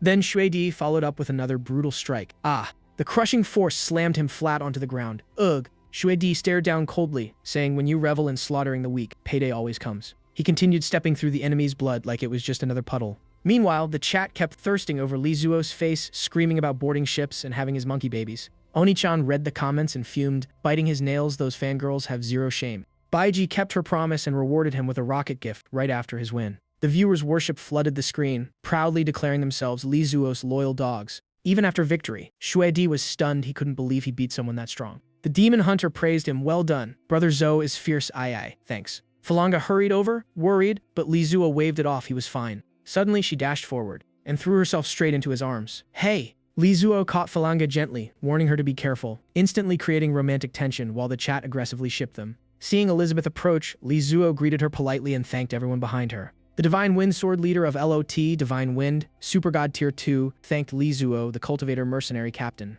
Elodie even bowed in gratitude, saying without him, the city would have been doomed. Faced with her stunning beauty, the comments exploded again, joking about recruiting her into a harem, or at least stealing her soul. Elodie pointed at Elizabeth, apologizing for her useless sister, while Li Zuo shrugged it off, saying she's an important teammate. Elodie secretly reassessed someone who beat a Herodier and holds a special identity must be handled carefully. Is he really the World Tree's son? Even decapitated, Nanju begged Falanga to save him. Talk about denial. Falanga sneered in disgust, calling him revolting for corrupting himself over petty desires. Nanju roared that without his support, she'd never inherit her father's title. Without family, she's just useless wood. He didn't finish before getting kicked square in the face. Shut up. Li Zuo stepped on him coldly, declaring it's none of his business. Hell, take good care of her. Falanga blushed at that line, sending the chat into wild confession and shipping mode. Suddenly, she felt her ice bloodline surging wildly. Uh-oh, wait, she leveled up? Elodie gasped that the mage ranked up. Elizabeth smugly said, told you, and Elodie became convinced Li Zuo is truly the World Tree's son.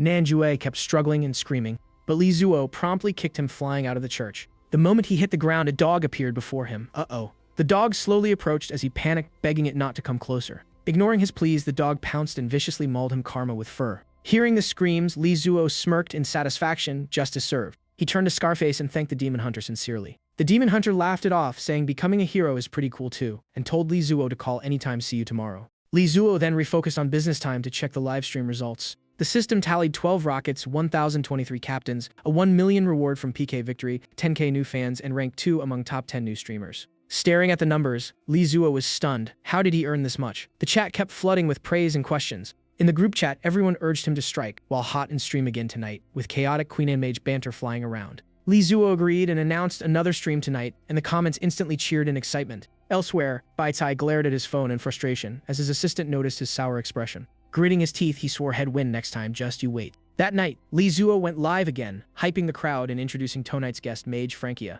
Falanga entered in a sleek white outfit, stunning as ever. My lord, I'm here. The sky had calmed, the red sun temporarily gone, danger on pause. With the sect leader dead and the red sun threat minimized per lot, Li Zuo confirmed it was safe, indoors time to stream. He greeted the audience, and the chat instantly exploded with simping, dragon jokes, and what's tonight's content. Rapid knocking sounded good evening, my lord, and Li Zuo realized Falanga had arrived. Tonight's content unlocked. The door opened to Falanga in a seductive white dress, and the chat lost its collective mind, demanding photos, videos, and Li Zuo's retirement. Falanga softly greeted him again, all gentle and composed. Li Zuo cut to the chase. Wasn't she curious why Shuedi became so powerful? He revealed tonight's topic. He would teach her that cultivation technique. Falanga pondered, then understood, so the day had finally come. She steeled herself for anything and nodded firmly. Yes, my lord. Only now did Li Zuo notice her outfit and panic slightly. Wait, why are you dressed like this? While the chat screamed, stop pretending. Falanga leaned into his arms to thank him, instantly maxing out the romantic tension as the chat howled about harems. Li Zuo quickly pushed her back. Hold on, that's not tonight's program, leaving her confused, and the chat yelling for refunds. He pulled out a book and offered her a clear choice. Want to be as strong as Shui Di? Then study the ice tome.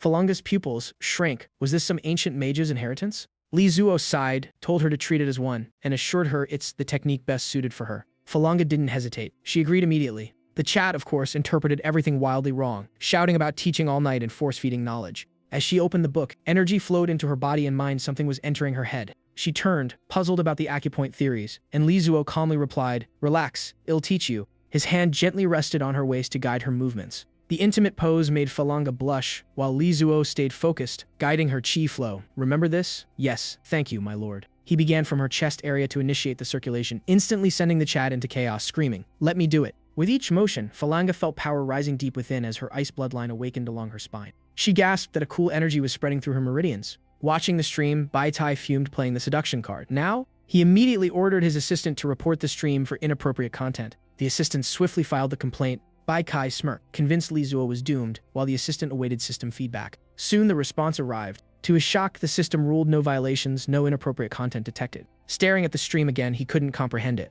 In his eyes, everything looked suspiciously intimate. His face twisted in disbelief. Meanwhile, Falanga exclaimed Shed mastered the ice tome and felt incredibly strong, prompting the chat to praise teacher Lizuo with rockets. Bai Kai couldn't take it and screamed, "How is this possible?" The shock knocked him out cold, and assistant Zhao Hong rushed to catch him. Falanga's hair gradually frosted over, ice creeping upward from the tips. She felt overwhelming power in a new state, as the chat hyped the ice tome's insane benefits. Lizuo pondered how cultivation techniques manifested differently here, likely due to Falanga's ice elf bloodline causing a backlash phenomenon. He briefly imagined her in ancient robes, then decided the aesthetic didn't quite match. Falanga realized she could now cast ice magic without chanting. This technique was absurdly strong, and the chat adored their powered-up queen. She tested the power against a wall. The Susednia room shook, where Scarface and a maid were bathing, prompting annoyed shouts about midnight magic ethics. Seeing the effect, she marveled that beginner level already rivaled advanced rank. The once burdensome frost energy now boosted her growth instead. Feeling reborn, she radiated excitement, while the chat crowned her an ice queen and spammed ships. As thanks, Falanga softly kissed Lizuo, grateful for her new beginning, and the chat erupted that their big brother just got stolen. They pulled apart slightly as Falanga softly called, "My lord," clearly taking the initiative. The chat howled about perfect timing, jealousy, and wishing her happiness, even if she pushed Lizuo down. A thought struck Lizuo. Wait, he was still live streaming. The door suddenly swung open as Scarface complained about midnight magic experiments ruining other people's romantic hobbies. Lizuo froze. After a closer look, Scarface realized it was Lizuo's room, while the chat spammed, "Continue, and you got caught." Not wanting trouble, Scarface retreated with a grin, apologizing and wishing him fun, while Lizuo tried to explain the misunderstanding. Falanga whispered again, "My lord." Her tone turned soft and teasingly sweet. In a panic, Lizuo abruptly ended the stream, ignoring the chat's furious cries about not enjoying it alone. The earnings panel popped up, "1 rocket, 9 ships tonight." He sighed in relief. The broadcast was finally over. From behind, Falanga wrapped her arms around him expectantly. "So can we begin now?" Slightly overwhelmed, he could only mutter, "Wait." A hazy, enchanting aura spread, but Lizuo halted himself and regained control. In that tense moment, Falanga urged him to remember their comrades and restrain his desires. A sly smile curved on Lizuo's lips. Too late to escape now. Falanga's eyes widened in shock. He grabbed her firmly from behind as she struggled. "No, you can't. Your grip is too strong." Smirking proudly, he boasted about his giant softbone technique, asking if she felt completely relaxed. Falanga retaliated with an upward kick. "Let me go." The strike barely phased him to him. She was just adorably weak. He pinned her down. Next move, giant acupoint massage. Follow-up, giant leg massage, and she admitted her legs felt amazing. Numb comfort overtook her resistance as he continued with giant blood circulation fist therapy. Finally, she raised her hands in surrender. Her whole body felt blissfully elevated. Late at night, Lizuo sat up to review his recent gains. The stats showed 3 rockets, 1 admiral, 40 captains, total value 39,900, plus PK rewards minus cuts ending at 11,644.2. He whistled, impressed by how profitable things had become. Lizuo did the math, tuition covered, mom's hospital bills looming, leaving him with a painfully tiny withdrawable balance. From the bagua bottle, a flood of items suddenly spilled out. Rewards flashed by Zizhen fruit, Shido Gui Long Shuanggong manual, fasting pill, and more repeats like a gotcha gone wild. He noticed no green tier loot yet, just a sea of disappointing white items. Another pull. Still unlucky, more pills, beans, and manuals, but nothing exciting. He kept rolling stubbornly until finally a flash of green appeared. "It's green." Lizuo immediately focused on breaking through condensing chi, ascending path, condensing spirit, entry level. He rejoiced at reaching condensing spirit, confident he could now handle the shapeshifting demoness without panic. The system revealed a technique Yujian Jue fire pattern sword, allowing control of up to 4 flying swords and boosting damage. He stared in shock. Sword control technique. Jackpot. With 2 swords already, he debated pulling more, but his wallet screamed save money. First attempt, failure. Wow, that's some bad luck. Second attempt, still nothing. Again, seriously.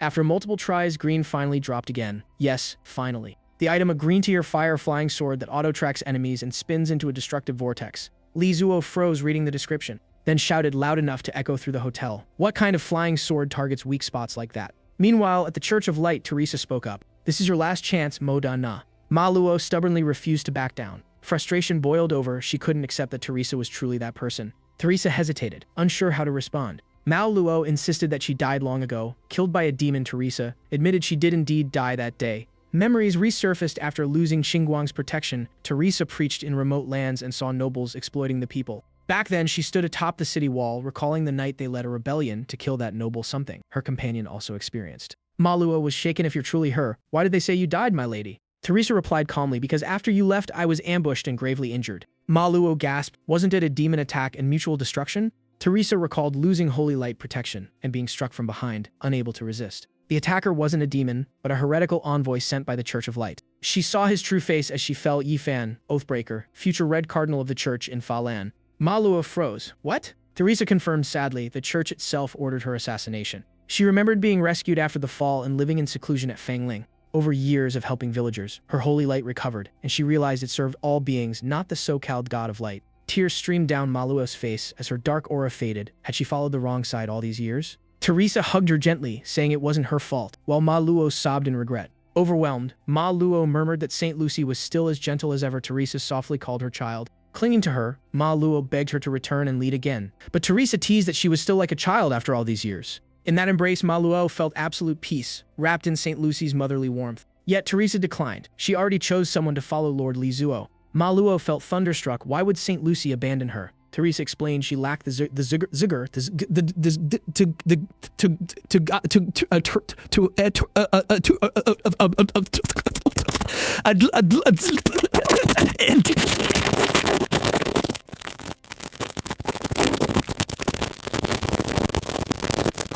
She recalled Li Zuo appearing when she was most lost, like a guiding lamp through fog. With folded hands, she vowed to begin anew as a novice nun, following and serving Li Zuo. Li Zuo, meanwhile, reflected that Ma Luo had saved the city after all. He brushed the thought aside. They still had bigger goals. Teresa's gaze turned resolute. She would guard this place and await his return once he found his new path. Li Zuo gestured to Falanga. He must help her hunt the duchy's enemies, though maybe one day he'd return here to settle down. The next morning at the mercenary guild, Elodie spoke up. She acknowledged he was extraordinary and asked him to take good care of her sister. Hearing the news, Li Zuo blinked in shock. Wait, we're officially a Brankmerk squad now. The guild receptionist sweated nervously, whispering yes, but please keep it down. AI Luodi stepped forward, asking everyone to hear her out. She calmly explained this was a reward for their city-saving exploits, as Mao Lei and the scarfist Li Huiying appeared behind her. AI Luodi greeted Li Zuo brightly. He awkwardly returned the good morning like a confused noble. Li Huiying waved with a grin, and Li Zuo chuckled back a cheerful hello. AI Luodi invited Captain Lai Saiki to stay and defend Landisi, hinting that with Falanza around, he might even become city lord. Smiling slyly, she nudged Yulishibai about protecting him. Yulishibai squeaked in embarrassment. Lai Saiki began roll call Sun Lang, the Blood Emperor. Then to Elisa, Yulishibai, and Falanza. He stepped forward, gave a casual wave, and ordered them to move out.